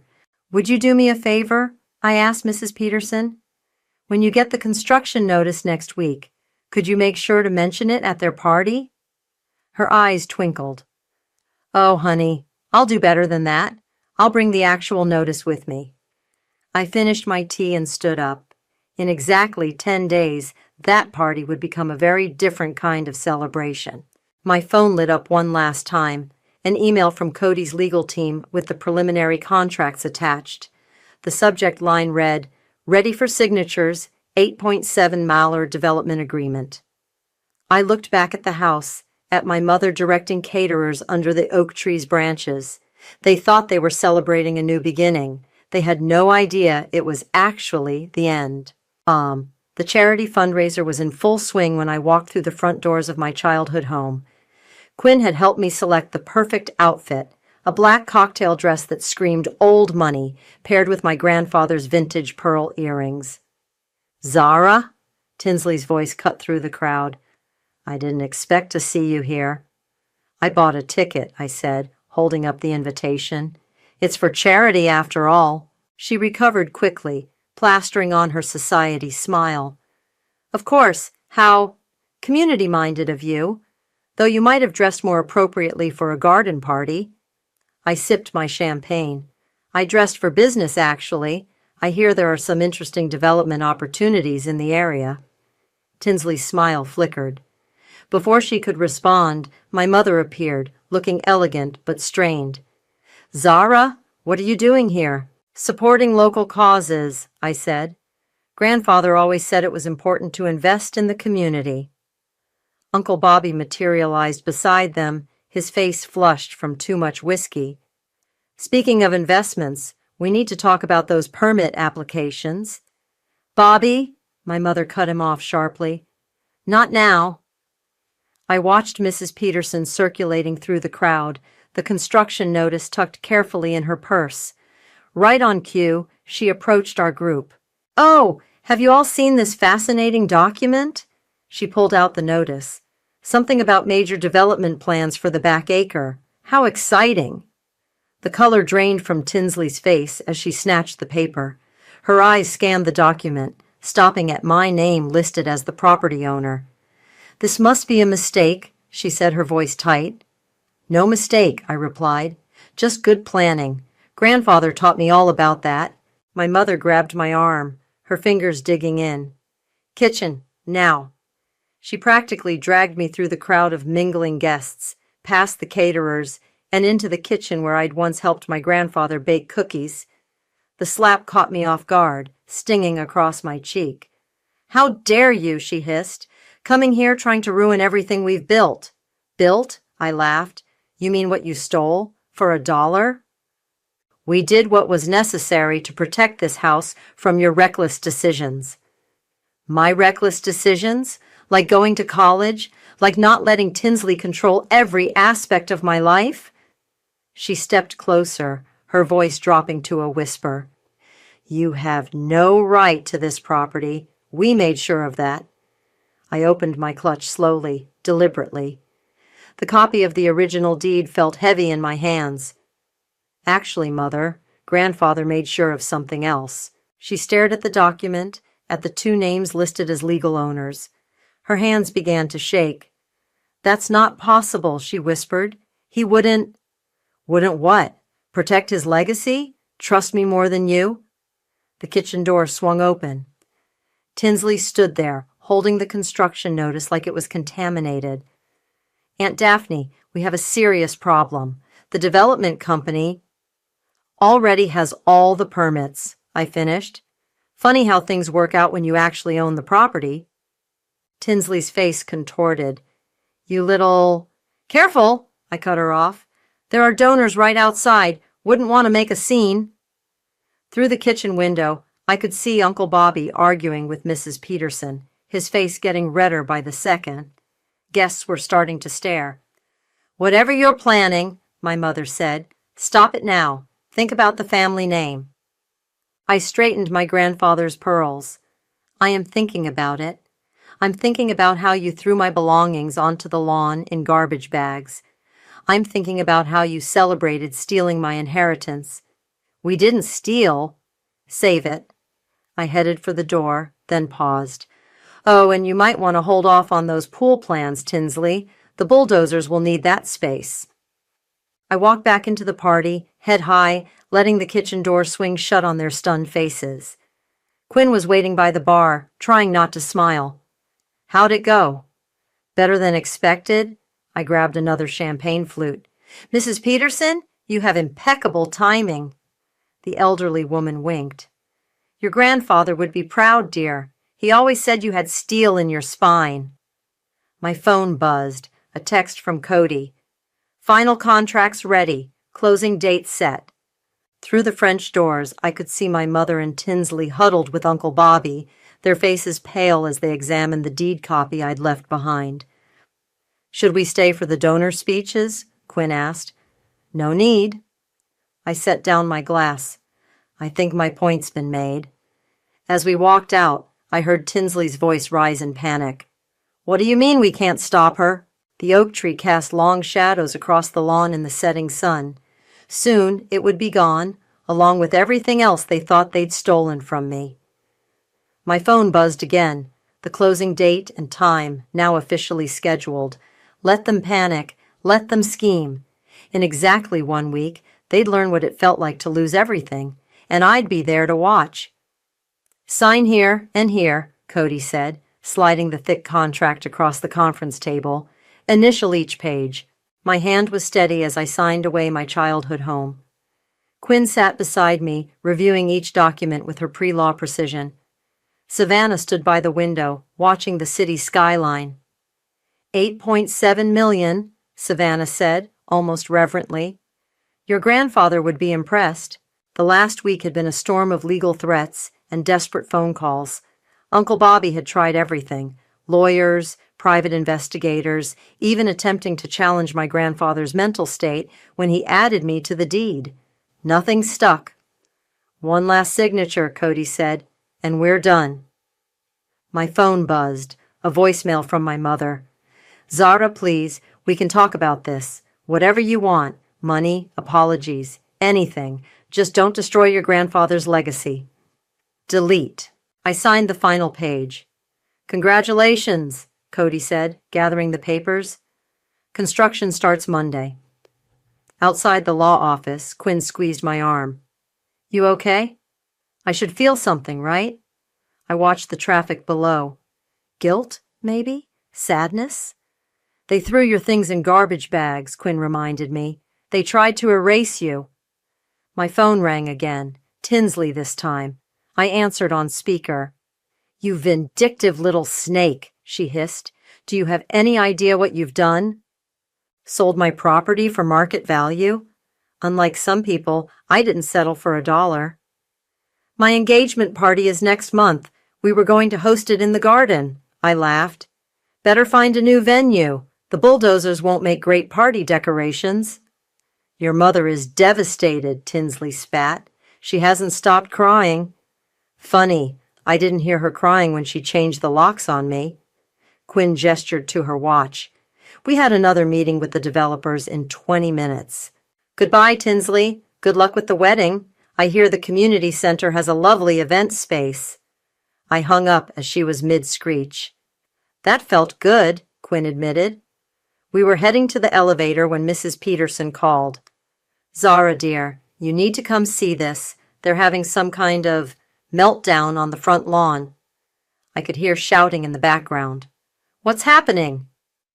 "Your uncle's here with some lawyer, waving papers around. Your mother's crying on the porch steps. And Tinsley, well, she's not taking it well." Quinn and I exchanged looks. "We'll be right there." 15 minutes later, we parked down the street. The scene was exactly as Mrs. Peterson described. Uncle Bobby red-faced and yelling, my mother crumpled on the steps, and Tinsley pacing the lawn in her designer heels. "You can't do this!" Uncle Bobby shouted when he saw me. "This house has been in our family for generations." "Exactly," I said calmly. "And Grandfather made sure it stayed with family he trusted." "Trust?" My mother stood, mascara streaking her cheeks. "You're destroying everything he built." "No, Mother, I'm destroying what you tried to steal. There's a difference." Tinsley stormed over, jabbing her finger at my chest. "My father has investors lined up. We were going to develop this property ourselves." I smiled. "With what legal right? You're not on the deed, remember?" "We're family," my mother pleaded. "Family?" I pulled out my phone, showing them the photo I'd saved, my belongings scattered across the lawn in garbage bags. "Is this how family treats each other?" Uncle Bobby's lawyer cleared his throat. "Ms. Ross, perhaps we could discuss a reasonable settlement." The reasonable time for discussion was before they tried to steal my inheritance. Now? Now we're past discussing. My phone buzzed, Cody confirming the construction schedule. I turned to leave, then stopped. Oh, and you have exactly 72 hours to vacate the property. The demolition crew needs a clear workspace. You can't be serious, Tinsley gasped. Check the contracts you tried to forge. The house and land are sold. Your illegal occupancy ends Monday. Mrs. Peterson appeared on her porch with a glass of lemonade, settling in to watch the show. Where are we supposed to go? My mother asked, her voice small. Not my problem. I headed back to my car. But I hear the extended stay has weekly rates. Quinn was trying not to laugh as we drove away. In the rearview mirror, I could see Uncle Bobby throwing his useless legal papers on the ground, Tinsley screaming into her phone, and my mother still standing on the steps of a house that was no longer hers. My phone lit up with a final text from Cody. Demolition permit approved, Monday 8 a.m. sharp. I thought I'd feel emptier, watching my childhood home slip away. Instead, I felt lighter, cleaner, free. Want to get coffee? Quinn asked. Actually, I said, I need to visit Grandfather's grave. Tell him it's done. The sun was setting as we pulled away, casting long shadows across the lawn where my belongings had once been thrown away like trash. Soon, everything would be different, and that was exactly the point. Monday morning dawned clear and crisp. I parked across the street at 7:45 a.m., watching the house through my windshield. Quinn handed me a coffee from the cup holder. They're still in there, she said, nodding toward the Mercedes and BMW in the driveway. Think they believe you were bluffing? They always did underestimate me. Right on schedule, 3 massive yellow bulldozers rumbled down the street, followed by Cody's black SUV. The construction crew began setting up barriers and caution tape while my family watched in horror from the kitchen window. My phone rang. Uncle Bobby? The police are on their way, he threatened. This is illegal forced eviction. Check your email, I replied calmly. The eviction notice was served 10 days ago. You chose to ignore it. The front door burst open. Tinsley stormed out in silk pajamas, waving her arms at the construction crew. Stop! You can't do this. We live here. Cody stepped forward, hard hat in hand. Ma'am, this is private property under development contract. I have all the permits right here. This is our house, she screamed. Not according to the deed and sale documents, Cody replied, maddeningly professional. Now, for safety reasons, I need you to clear the construction zone. My mother appeared on the porch, still in her robe. Please, she begged the crew, just give us more time. The first bulldozer revved its engine. The sound of china rattling inside the house carried across the lawn. I stepped out of my car, heels clicking on the pavement as I approached. Tinsley spun toward me, face contorted with rage. You evil little... Careful, I cut her off. The neighbors are watching. Indeed, every house on the street had spectators on their porches. Mrs. Peterson was serving coffee to her book club, all of them gathered for the show. Zara, my mother pleaded, this house, these memories... I reached into my purse and pulled out a check. Here's your $1 back. That's what you sold it for, right?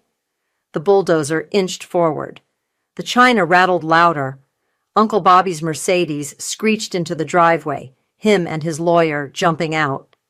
We have an injunction, the lawyer shouted, waving papers. Cody didn't even blink. No, you have an injunction request that was denied last night. Would you like to see the judge's response? The bulldozer's blade touched the garden wall. My mother screamed. Our things are still inside, Tinsley wailed. You had 10 days, I reminded her. The same courtesy you gave me with those garbage bags. The wall crumbled. Inside, a crystal vase crashed to the floor. 5 minutes, Cody announced. Grab what you can carry and clear the zone. After that, we're proceeding as planned.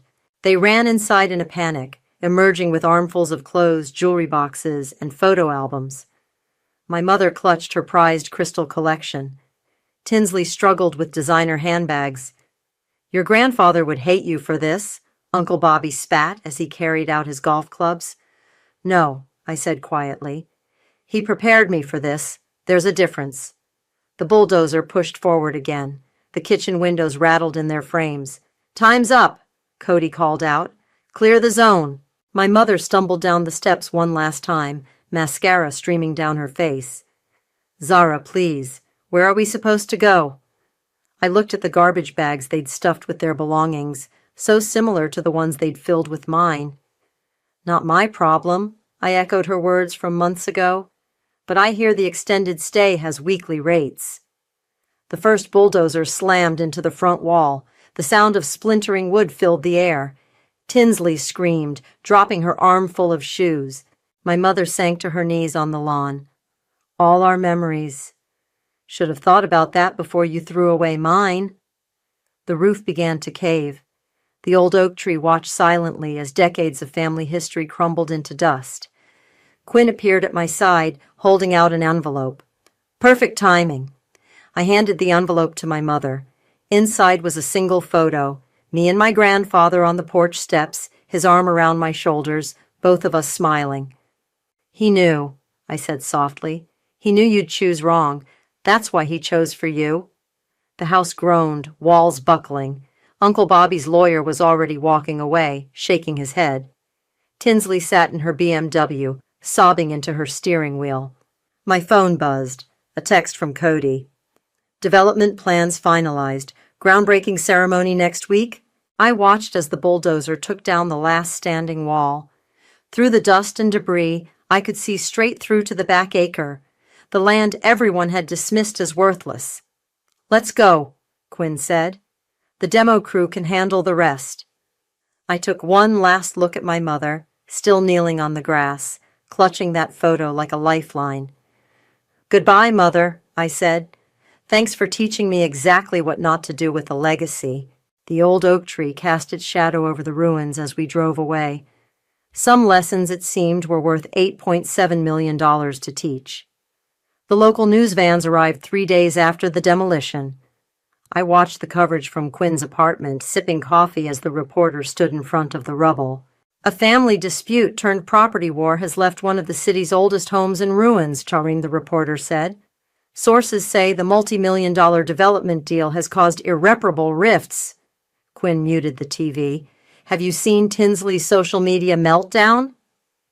I pulled up Instagram. Tinsley had posted a tear-streaked selfie. Betrayed by blood.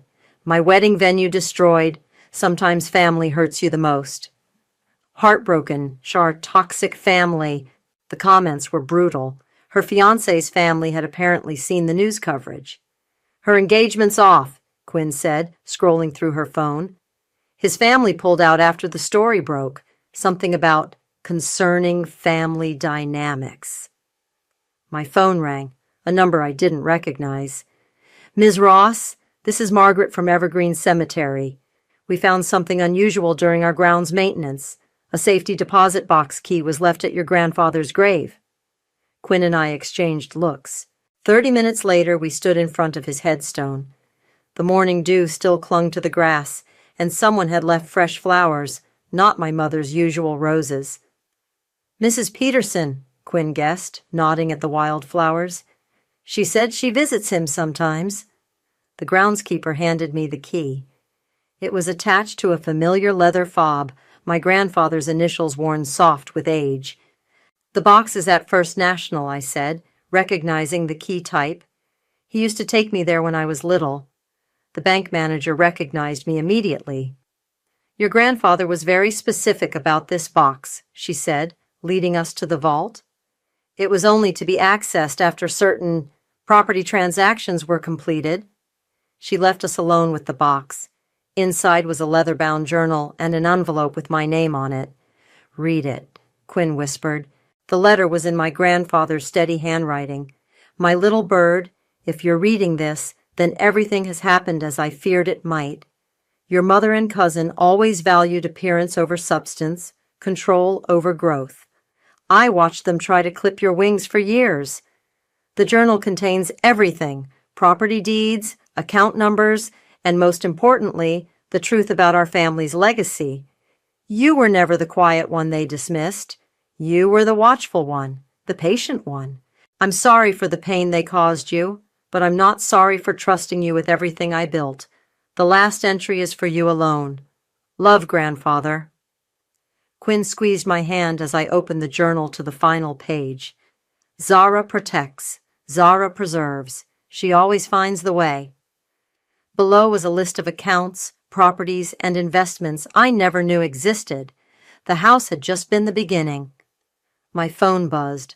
Uncle Bobby again. The development deal was just the start, he threatened. We're contesting everything, every account, every property. No, I cut him off. You're not. Check your email. I'd had Quinn forward the journal's contents to our lawyer an hour ago. The documentation was airtight. You've lost everything, I said quietly. Just like you tried to make me lose everything? I hung up as he started shouting. Walking out of the bank, we passed a coffee shop with the morning news playing. Tinsley was on screen, trying to shield her face from cameras as she moved out of her luxury apartment, apparently funded by family money she no longer had access to. Was it worth it? Quinn asked as we drove back to the cemetery. Watching it all fall apart? I thought about the garbage bags in the rain, the locked doors, the champagne parties on stolen property. They thought they were writing me out of the story, I said. They didn't realize they were just finishing a chapter Grandfather started long ago. We parked near his grave. The wildflowers Mrs. Peterson left were dancing in the breeze. My phone lit up with notifications. Tinsley's engagement officially called off. Mother spotted apartment hunting in the budget side of town. Uncle Bobby's law firm dropping him as a client. Development project groundbreaking scheduled for next week. Your grandfather knew, Quinn said softly. He knew they'd self-destruct if given enough rope. I placed my hand on his headstone, feeling the cool granite under my palm. The morning sun cast long shadows across the cemetery, reminding me of the old oak tree's shade. He knew something else, too, I said, opening the journal again. He knew revenge doesn't rebuild you, it just clears the ground. Quinn pointed to the final page, where my grandfather had drawn a small bird taking flight. So what now? She asked. I closed the journal, tucking it safely away. The groundbreaking ceremony would mark the end of one legacy and the beginning of another. Now, I said, we build something new. Behind us, the sun climbed higher, warming the wildflowers that refused to be contained in perfect rows, just like me. The ribbon-cutting ceremony drew quite a crowd. I stood at the podium, scissors in hand, looking out over what used to be our backyard. The mixed-use development gleamed in the morning sun, modern architecture blending seamlessly with carefully preserved green spaces. And so, I concluded my speech, I'm proud to announce that the Elias Community Center will be free for all local residents. The crowd applauded. In the front row, Mrs. Peterson dabbed at her eyes with a handkerchief. Quinn stood beside her, grinning. The scholarship program will cover full tuition for 5 students annually, I continued, because everyone deserves a chance to build their own legacy. More applause. Through the crowd, I spotted a familiar figure trying to blend into the background. My mother, wearing last season's clothes, watching with red-rimmed eyes. I cut the ribbon.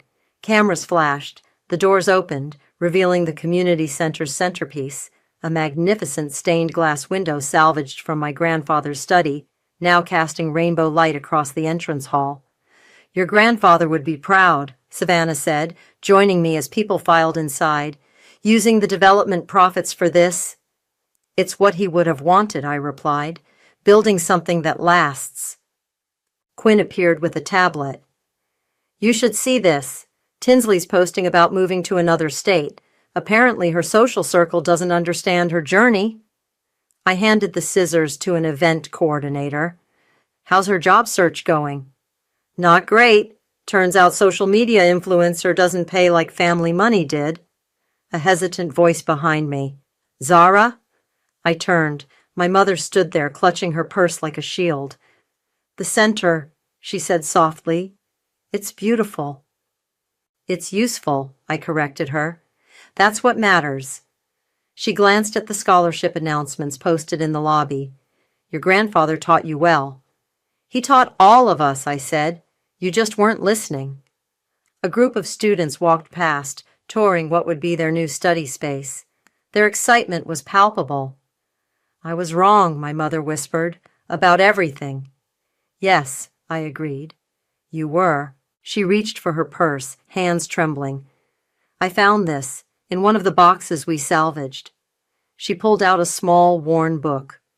Your grandfather's original property ledger. I thought, maybe it belongs in the center's library. I took the book, feeling its familiar leather cover. There's something else, she said. The extended stay. It's not... I know. I met her eyes. Quinn told me you've been looking for apartments. She nodded, tears threatening. There's a unit, I said carefully, in the residential section upstairs. Affordable housing was part of the development plan, if you're interested. Hope flickered across her face. It's not charity, I added quickly. You'd pay rent like anyone else, but you'd be close to your job at the mall. A tear escaped, tracking down her cheek. Why would you? Because he taught me something else too, I said, nodding toward my grandfather's stained glass window. Legacy isn't just what you build, it's how you build it.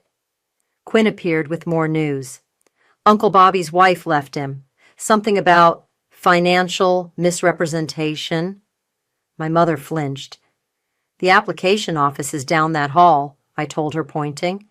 They open at 9 tomorrow. She nodded, clutching her purse tighter. Thank you, she whispered, then hurried away. Quinn raised an eyebrow. You sure about that? No, I admitted, but he would have wanted me to try. We walked through the center, past the library with my grandfather's name on the door, past the study rooms filled with eager students, past the community garden where Mrs. Peterson was already organizing volunteers. My phone buzzed, a message from Cody. Phase 2 planning meeting tomorrow? The development's second phase would transform another neglected property into something useful, something lasting. Outside, I stood where the old oak tree once grew. Its wood had been repurposed into benches throughout the center, still watching over everything that mattered. Ready to go? Quinn asked. Almost. I pulled out my grandfather's journal, opening to the last page where the little bird took flight. Below his final message, I added my own. Legacy isn't what you take, it's what you build, what you give, what you leave behind. The morning sun warmed my face as I closed the journal. Through the center's windows, I could see people exploring, connecting, building something new from the ashes of something old. Somewhere in the distance, a bird called out, free, unfettered, finding its way, just like he always knew I would. Okay, I said to Quinn, now I'm ready. We walked toward the car, leaving behind the ruins of what was, and stepping into what could be. Sometimes the best revenge isn't destruction at all, it's creation. The air in Aunt Carol's living room was thick with tension, not just from the usual family drama, but from something colder, sharper. It was a Sunday, supposed to be a casual brunch, but everyone knew why we were really there.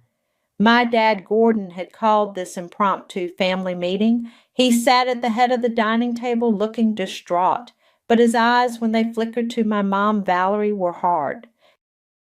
She stole it, he said, his voice cracking just enough to sound believable to anyone who didn't know him. $7,000 gone, right before the accounts were frozen. My money. 1 second, drop your location below. I'm always curious about my global audience.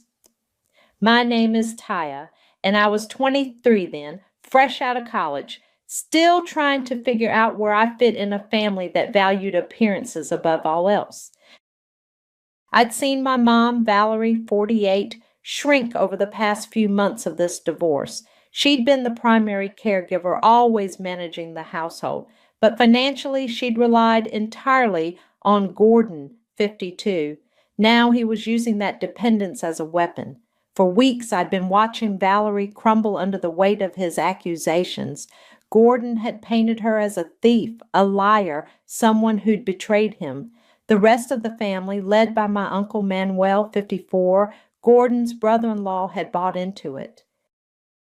Manuel was the patriarch, the one whose opinion everyone deferred to. He'd always preached about family unity, about sticking together no matter what. But unity apparently meant agreeing with Gordon. My older sister, Paige, 29, sat across from me, her face a mask of disapproval. She'd sided with Dad from day one, convinced Mom was in the wrong, despite knowing how manipulative Gordon could be. My cousin Reuben, 33, who was trying to get into law school, nodded along with everything Gordon said, probably thinking it was good practice for his future career. But I knew something they didn't. I'd spent late nights digging, not because I was trying to prove anything, but because I couldn't shake the feeling that something was off. Gordon's story about Mom stealing the money never sat right. He claimed she transferred it out of a joint account just before the freeze order came through. But I remembered an old email, a bank notification from years ago that had always seemed a bit odd. I'd finally found it buried deep in an old inbox, a bank statement dated 2 days before. The accounts were frozen. It clearly showed a transfer of exactly $7,000, not to Valerie's personal account, but to a holding account with a cryptic name. An account Gordon had set up years ago for business expenses. It wasn't stolen by Mom, it was moved by him. I waited for a lull in Gordon's performance, for the moment when everyone was looking at Valerie with pity and judgment. Then I pulled out the printout I'd folded neatly in my pocket. "Dad," I said, my voice steady, "this isn't what happened." Gordon stopped mid-sentence, his eyes narrowing. Manuel leaned forward, his expression darkening. "What are you talking about, Taya?" Manuel boomed, his voice filling the room. I laid the statement flat on the table, pushing it towards Gordon. "This is from the joint account. 2 days before the freeze, the $7,000 went here." I pointed to the line item, then to the destination account number. Not to Mom's personal account. It went to the Mason Holdings account, the one you set up. A stunned silence fell. Valerie looked at the document, then at me, her eyes wide with a mix of shock and dawning hope. Gordon's face went from feigned anguish to pure, unadulterated rage. "What is this, Taya?" he hissed, his voice low and dangerous. "You're calling your father a liar?" "I'm just showing what the bank statement says," I replied, keeping my voice even. Manuel slammed his hand on the table. "This is family business, Taya. You don't interfere. You don't accuse your father based on some piece of paper you found." Paige glared at me. "You're just trying to cause trouble, Taya. You're always taking Mom's side." "You're splitting the family." "I'm taking the side of the truth," I said, looking directly at Gordon, then at Manuel. Manuel stood up, his face flushed. Get out of my house, Taya. You are no longer welcome here. You choose to betray your family, you face the consequences." No one said a word, not Reuben, who was supposed to be studying law, not even Aunt Carol, who just wrung her hands. My cousin Alyssa, 21, who was usually quiet, looked like she wanted to speak, but she just stared at her plate. I stood up, picked up the bank statement, folded it carefully, and put it back in my pocket. "Fine," I said, my voice barely a whisper. "If the truth is betrayal, then I guess I'm a traitor." I walked out of the house, the silence of the family meeting pressing on my back. My phone buzzed in my hand. A text from Paige. "Don't bother calling. We're done." Then, one by one, their numbers went from green to gray, blocked, every single one of them. I moved out of my apartment that week. It was technically mine, but Gordon had been paying the rent, a subtle leash he'd always held. Now that leash was severed. I packed what I could, leaving behind the ghost of a family I no longer recognized. The silence was deafening, but for the first time in a long time, I felt a strange sense of clarity. 18 months. That's how long it had been since I walked out of Aunt Carol's house, the silence of my family a physical weight on my back. 18 months since my phone had gone dead with their blocked numbers, since I'd packed my meager belongings and found a tiny, affordable studio apartment on the other side of the city. I was 24 and a half now, and the world felt both smaller and infinitely larger without the constant, suffocating presence of the Mason family. The first few months were brutal. Loneliness was a cold, constant companion, but I learned to lean into it, to find strength in the quiet. I started documenting everything, not just for a potential legal battle, but for myself. A private Google Drive, meticulously organized, became my sanctuary. Court dates, emails, screenshots of my family's perfect smiling faces on social media, celebrating birthdays and holidays without me or Mom. It was a digital archive of their betrayal and my quiet, defiant survival. My mom, Valerie, now 49 and a half, was a shadow of her former self. The divorce, which Gordon had dragged out with every legal maneuver possible, was bleeding her dry, emotionally and financially.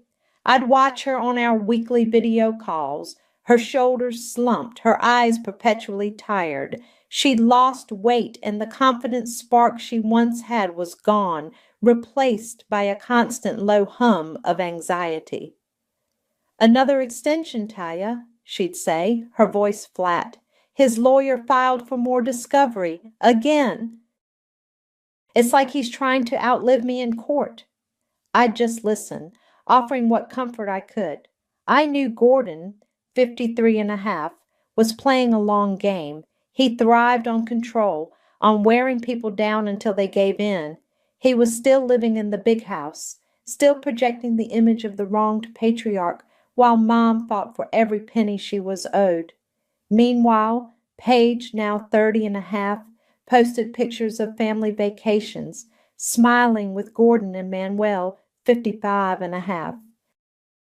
Reuben, 34 and a half, would occasionally pop up in their photos looking smug in his new suit, probably thinking about the law school he was still aspiring to. It was a carefully curated narrative designed to show the world that the Mason family was strong, united, and completely unaffected by the rebellious daughter and the greedy ex-wife. They'd scrubbed us from their lives as if we'd never existed. I kept my head down, working my tech job, paying my own rent, rebuilding my life brick by brick. I didn't reach out. I didn't try to explain. What was there to explain? They had chosen their side, and I had chosen mine. Then, one Tuesday afternoon, a registered letter arrived at Mom's small rented apartment. She called me, her voice trembling. "It's a subpoena, Taya," she whispered, almost too afraid to say the words. "For a forensic audit. They want everything. All my accounts, all my records, going back years." My stomach dropped. A forensic audit. That meant they were digging deep. Gordon wasn't just trying to win the divorce. He was trying to bury her. He wanted to prove she had hidden assets, that she was the one with dirty hands. It was a desperate move, a last-ditch effort to discredit her completely. "It's fine, Mom," I said, trying to sound confident, though a cold dread was starting to coil in my gut. "We'll get everything together. We have nothing to hide." But as I hung up, a different thought surfaced. Gordon always had something to hide. He was the one who shuffled money around, who set up those obscure holding accounts. If they were digging this deep into Mom's finances, what if they accidentally stumbled onto something of his? Later that night, as I was scrolling through an old news feed, a notification popped up on my phone. It was a text message from an unknown number. My heart skipped a beat. Your dad is playing with more than $7,000. Check 2019 filings. My blood ran cold. It had to be Alyssa, 22 and a half. She was the only one who had ever shown a flicker of empathy. The text was anonymous, but the warning was clear. Gordon wasn't just fighting over a paltry sum anymore. He was playing a much bigger, much dirtier game, and he might have left a trail. The anonymous text about the 2019 filings burned a hole in my thoughts. It had to be Alyssa, 22 and a half. She was the only one who might risk reaching out, the only one who had ever looked at me with something other than judgment during that family meeting. The warning was vague, but the implication was clear. Gordon, 53 and a half, had done something in 2019 that was more significant than just hiding $7,000. I spent the next few evenings hunched over my laptop in my small studio, digging. My Google Drive, which had become a digital fortress of my ostracized life, was now my command center. I started with 2019. I searched through old email accounts, cloud storage, even my old university drives, places where I might have inadvertently saved something related to my dad's finances. He was always sending us kids documents, asking us to print things or just forwarding information that seemed innocuous at the time. It was painstaking work. Most of the files were junk, old school projects, vacation photos, spam. But then, late one night, fueled by lukewarm coffee and a stubborn refusal to give up, I found it. Buried in a folder labeled Old Tax Docs, which I created when I was 19 and helping my dad organize his digital files, was a PDF. The file name was something generic like Q-FAR Summary 2019 PDF. I remembered him asking me to save it for him, saying it was just a summary of some investments. I clicked it open, my heart thumping a little faster. It wasn't a tax document. It was an account summary, but not for any of the accounts I recognized. It listed a series of transfers, large sums, moving between entities with names I'd never heard of. Shell accounts, the kind of names that screamed money laundering red flags. My eyes scanned the document, my mind racing. Then I saw it. A transfer dated early December 2019 for exactly $7,000.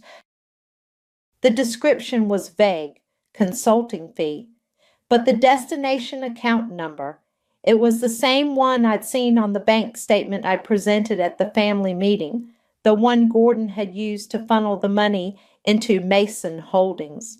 The very account he claimed the Valerie 49 and a half had stolen from. My hands trembled as I cross-referenced the details with the current audit data that Mom's lawyer had shared with me.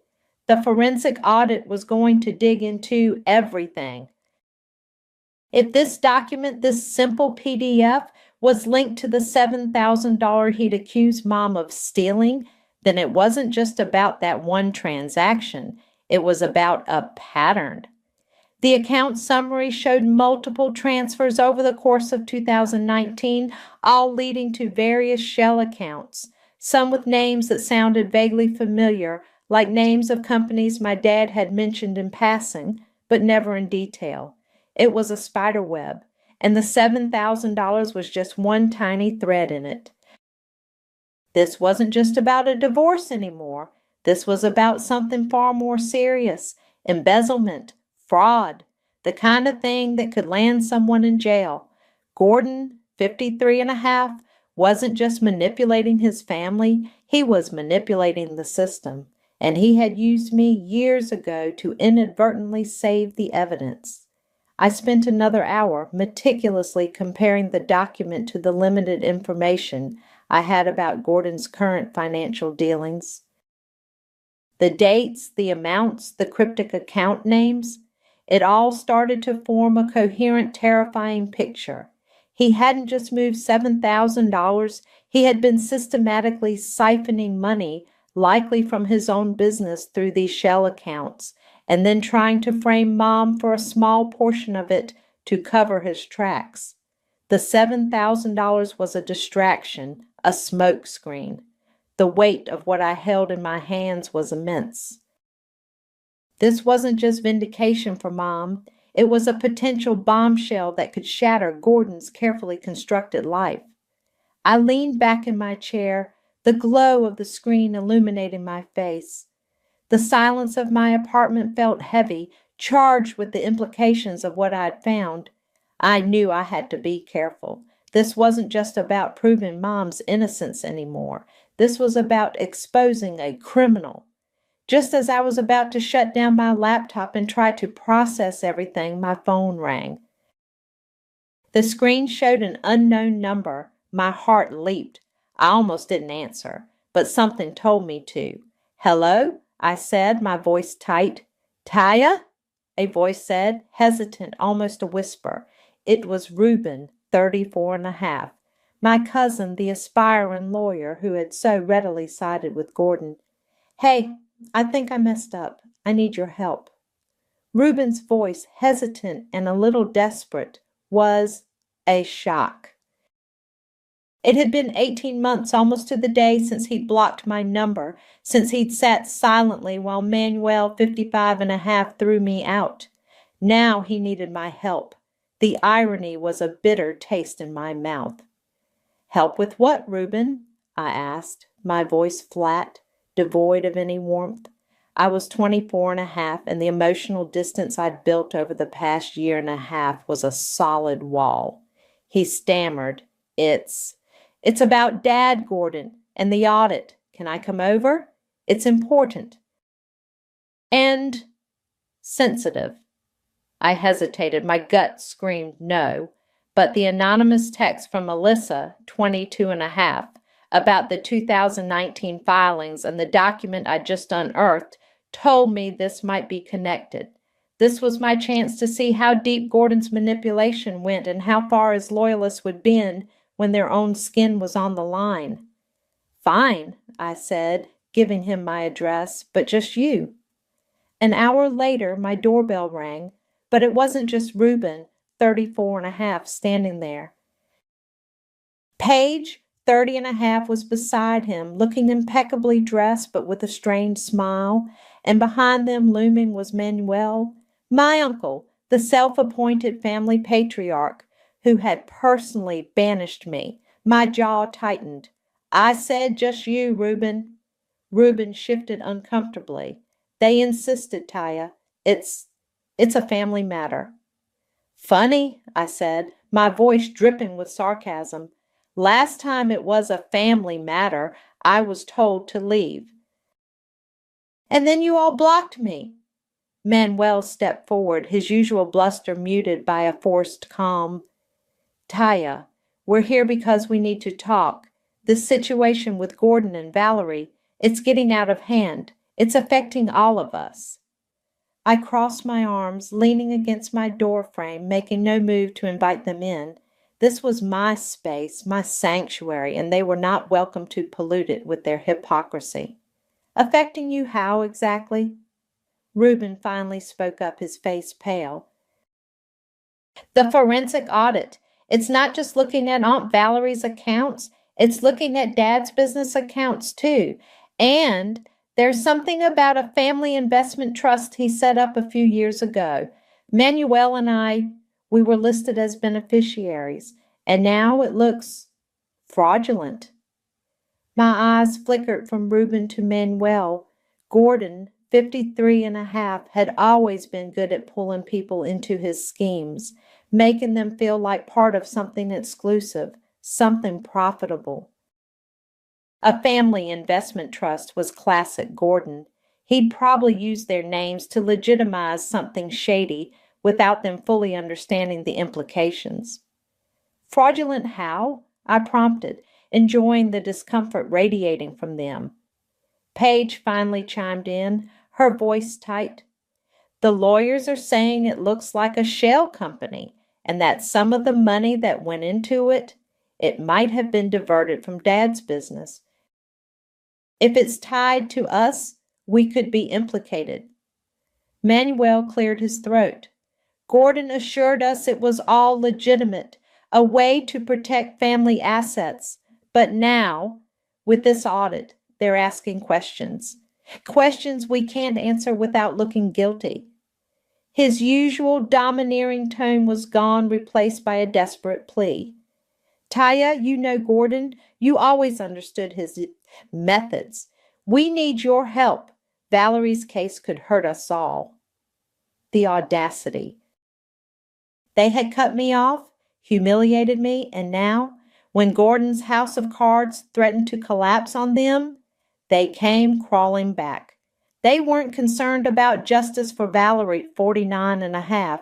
They were concerned about their own financial skins. So you're saying you believed him when he accused Mom of stealing $7,000, but now that it might affect your own wallets, you're suddenly open to the idea that he's a liar and a fraudster? I asked, my voice dangerously calm. Reuben wrung his hands. It's not like that, Taya. We didn't know the extent. We trusted him. You chose to trust him, I corrected, my gaze unwavering. Over the truth, over me, over Mom. Manuel stepped forward, trying to regain some semblance of authority. We made a mistake. We admit that. But we're family. We need to stick together now. Family? I scoffed, a bitter laugh escaping me. You disowned me. You ghosted my mom. You celebrated holidays without us. You posted your perfect little lives online while Mom fought for survival and I rebuilt mine from scratch. Don't talk to me about family now. I looked at each of them, letting the silence hang heavy. They looked uncomfortable, ashamed, but mostly they looked scared. And that fear, I realized, was my leverage. I went inside, leaving them on my doorstep for a moment. I walked to my desk, picked up a large manila envelope I prepared, and returned. I held it out to Reuben. Inside this envelope, I said, my voice clear and firm, is a document. It's the 2019 account summary. It shows where the $7,000 really went, and it points to multiple shell accounts, including the Mason Holdings one. It also has a lot of other transactions that might interest the forensic auditor and the IRS. Reuben took the envelope, his hands trembling slightly.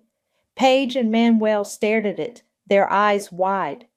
Use this in court, I continued, my gaze sweeping over all three of them. It will clear Mom's name. It will expose Gordon for what he is. But understand this, I'm not protecting any of you. You made your choices. This document is for justice. And if it implicates you, that's on you, not on me. I stepped back, closing the door slowly, leaving them standing there, holding the key to Gordon's undoing and potentially their own.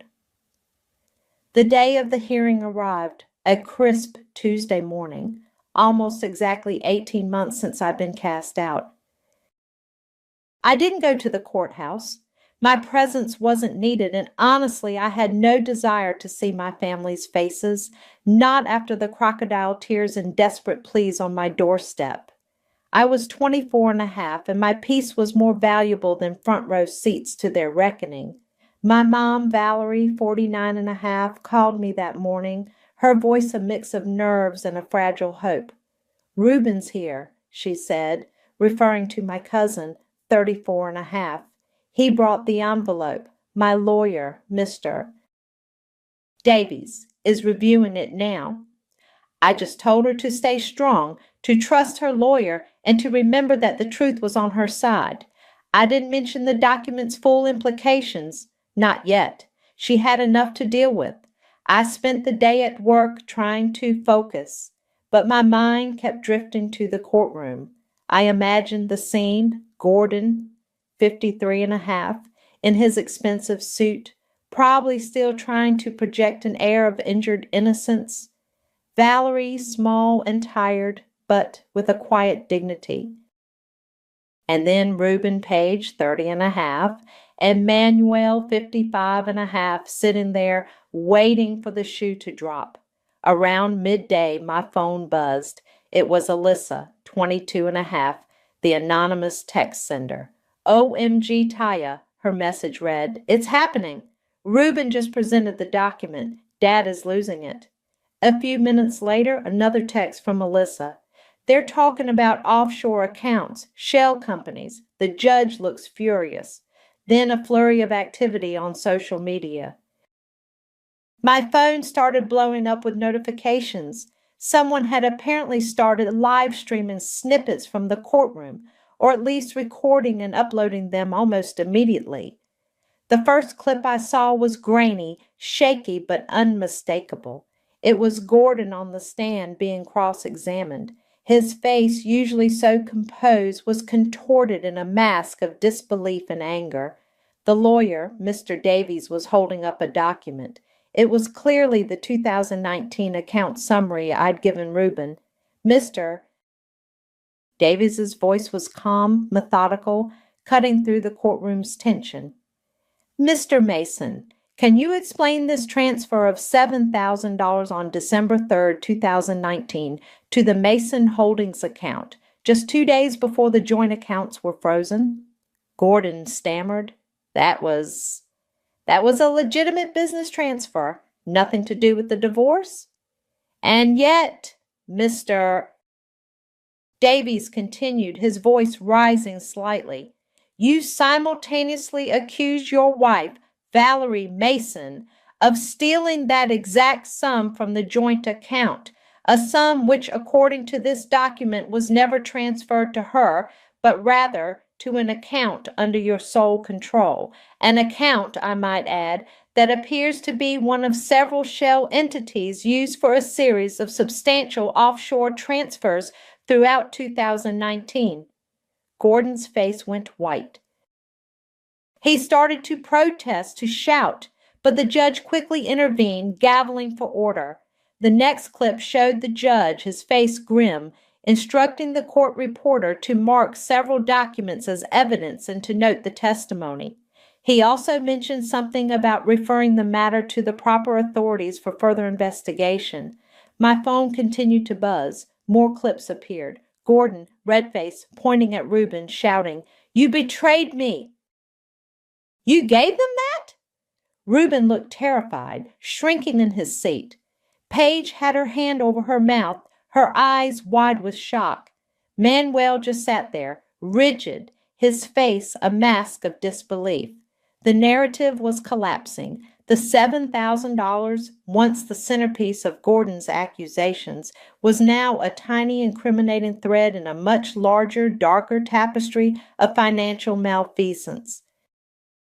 The offshore transfers, the fraudulent trusts, the embezzlement.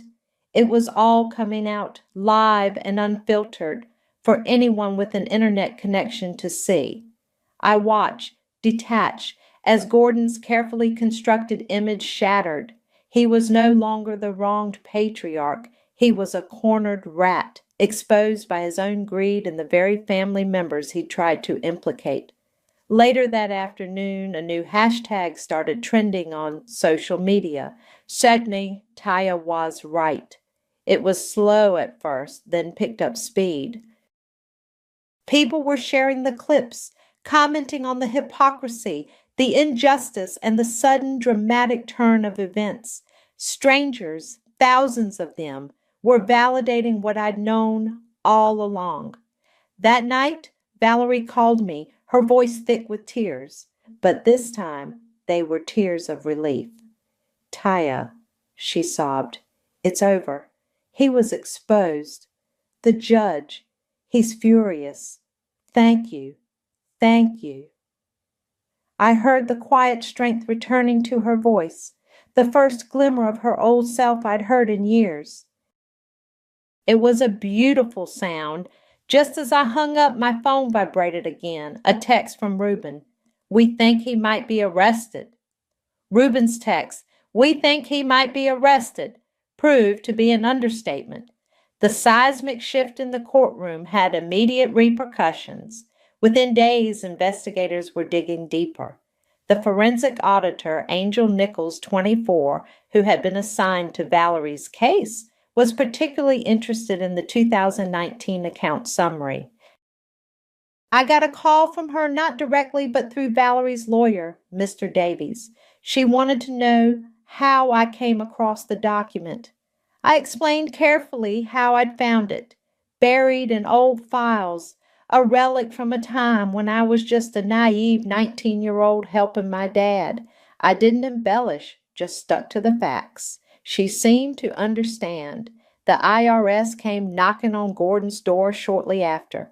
The offshore transfers and the shell accounts were red flags they couldn't ignore.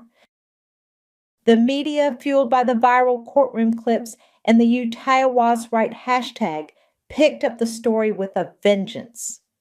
Suddenly, my quiet rebellion was front-page news. A journalist from a major financial publication reached out to me, wanting an exclusive interview. They wanted to know about my side of the story, about being cut off by my family, about unearthing the truth. I politely declined. I wasn't interested in fame or public platform.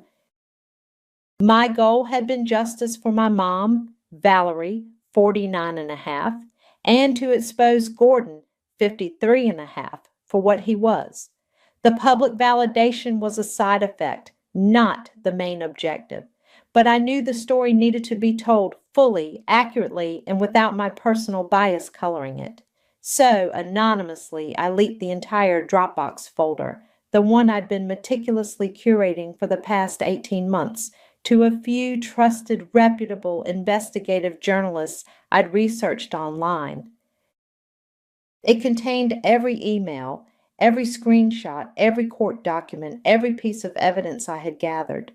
Let them piece together the full narrative. Let the facts speak for themselves. A few weeks later, a formal apology letter arrived at Valerie's apartment.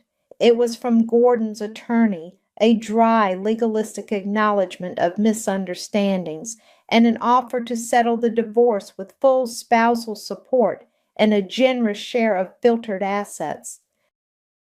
It wasn't an apology from Gordon himself, but it was a concession, a surrender. No one else apologized. Not Paige, 30 and a half, not Reuben, 34 and a half, not Manuel, 55 and a half. They had gotten what they wanted. Their names cleared, their potential legal troubles averted.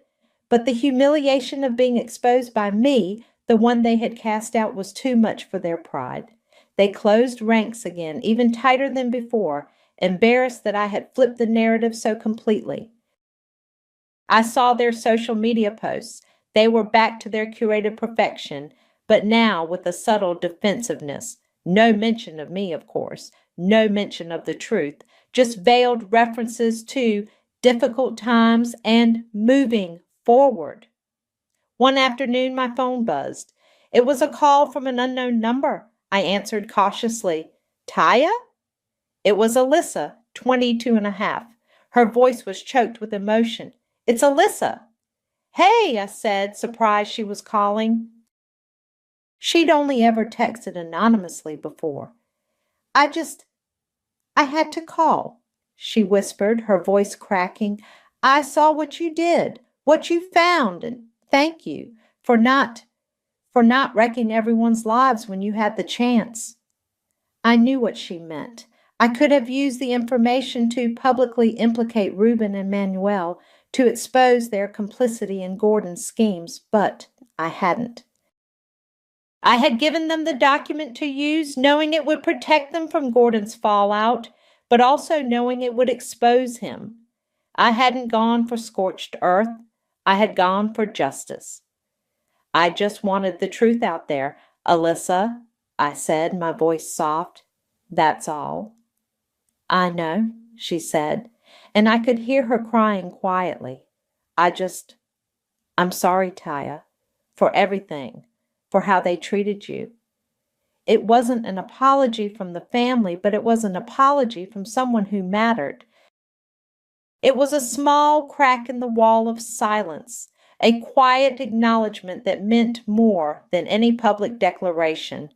A few weeks later, the news broke. Gordon Mason was officially indicted on multiple charges of fraud and embezzlement. Valerie received full spousal support and a significant share of the filtered assets. It was a victory, a hard-won peace, but the family remained silent. The phone lines stayed dead. The social media accounts remained scrubbed of any mention of me. The silence was back, but this time it felt different. It wasn't a punishment. It was their choice, and I was finally free of it. Months passed. Gordon, 53 and a half, was awaiting trial, his legal battles now far more serious than a divorce settlement. Valerie, 49 and a half, was slowly, tentatively rebuilding her life. She'd found a smaller, more manageable apartment, and the constant stress was finally lifting from her shoulders.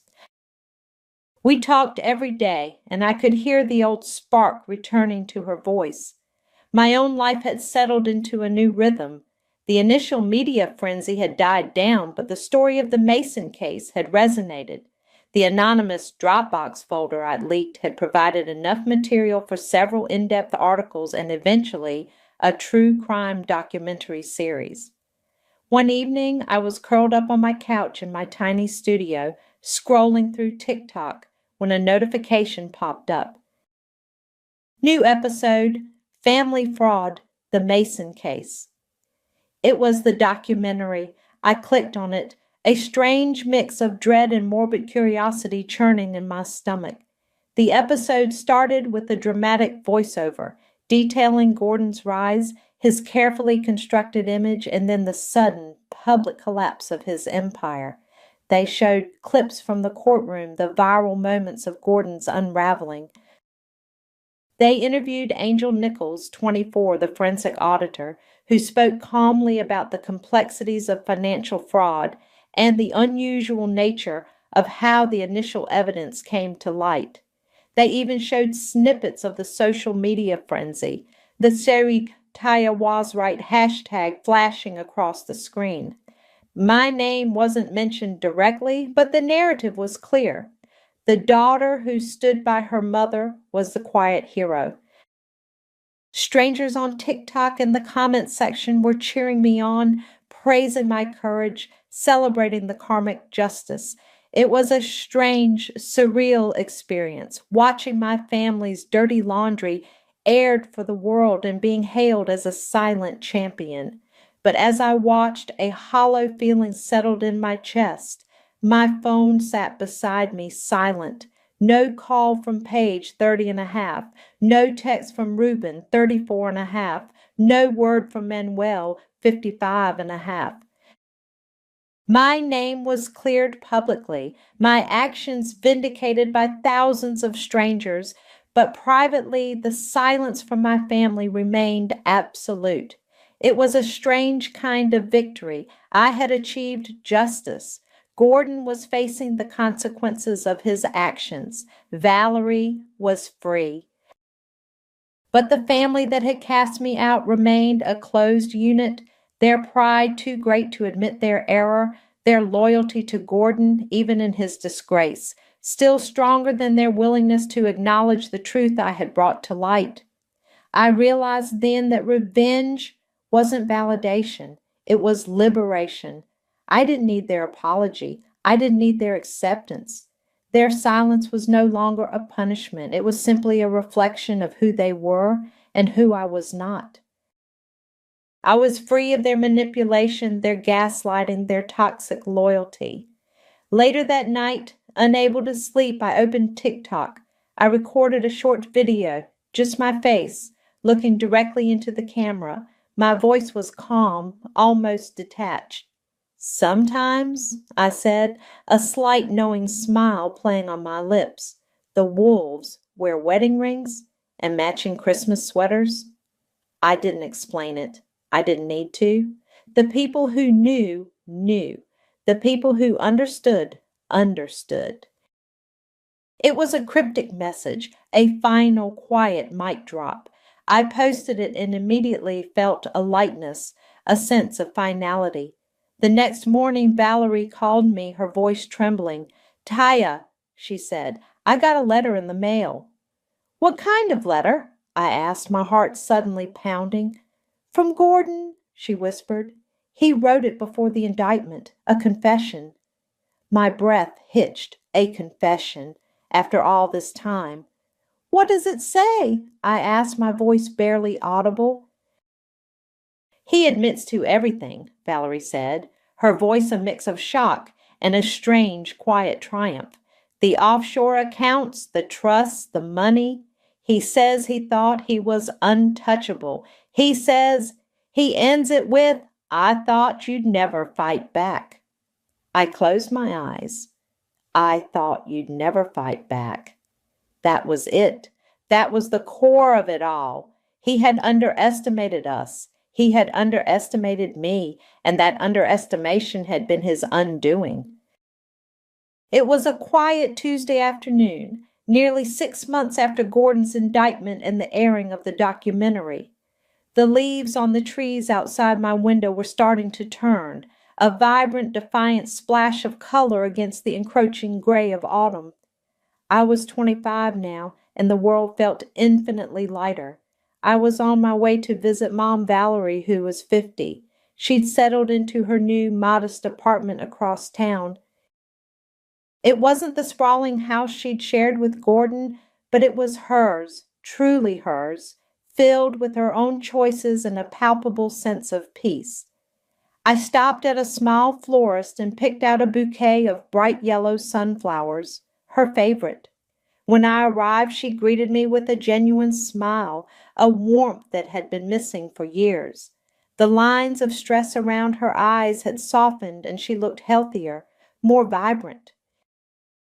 We sat on her small balcony sipping tea, talking about her new part-time job at a local library and the community garden she'd joined. It was a simple life, but it was real. "You know," she said, looking out at the city skyline, "sometimes I still can't believe it. After all those years, all the fighting, it's just quiet." "Quiet is good, Mom," I replied, squeezing her hand. "Quiet means peace." We didn't talk about Gordon much anymore.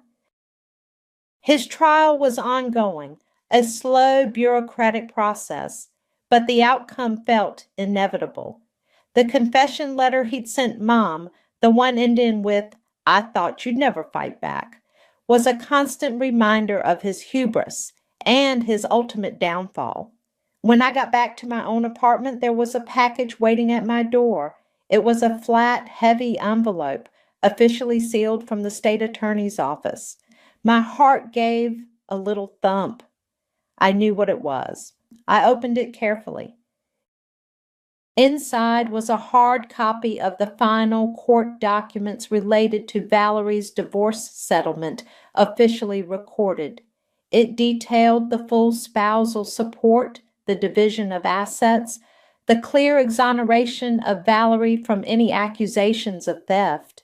It was the official legal confirmation of everything we had fought for, and nestled within it a separate document detailing the preliminary findings of the financial investigation into Gordon's activities, referencing the 2019 account summary I'd provided.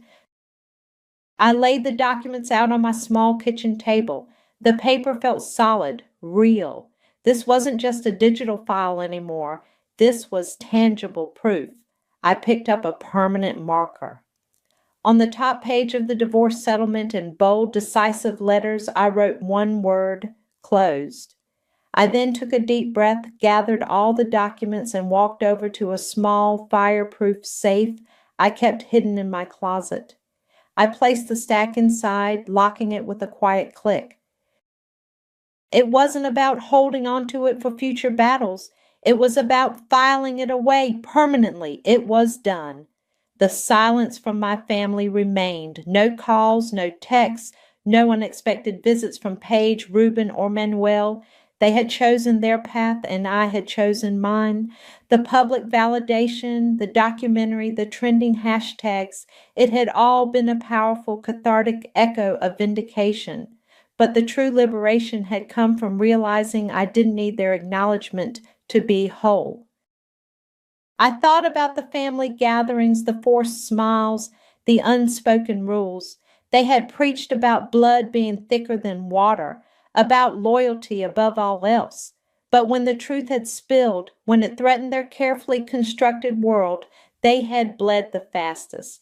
They weren't there when the bleeding stopped because they were too busy trying to staunch their own wounds, self-inflicted by their complicity and their pride. I didn't cut them out. They just weren't there when the bleeding stopped.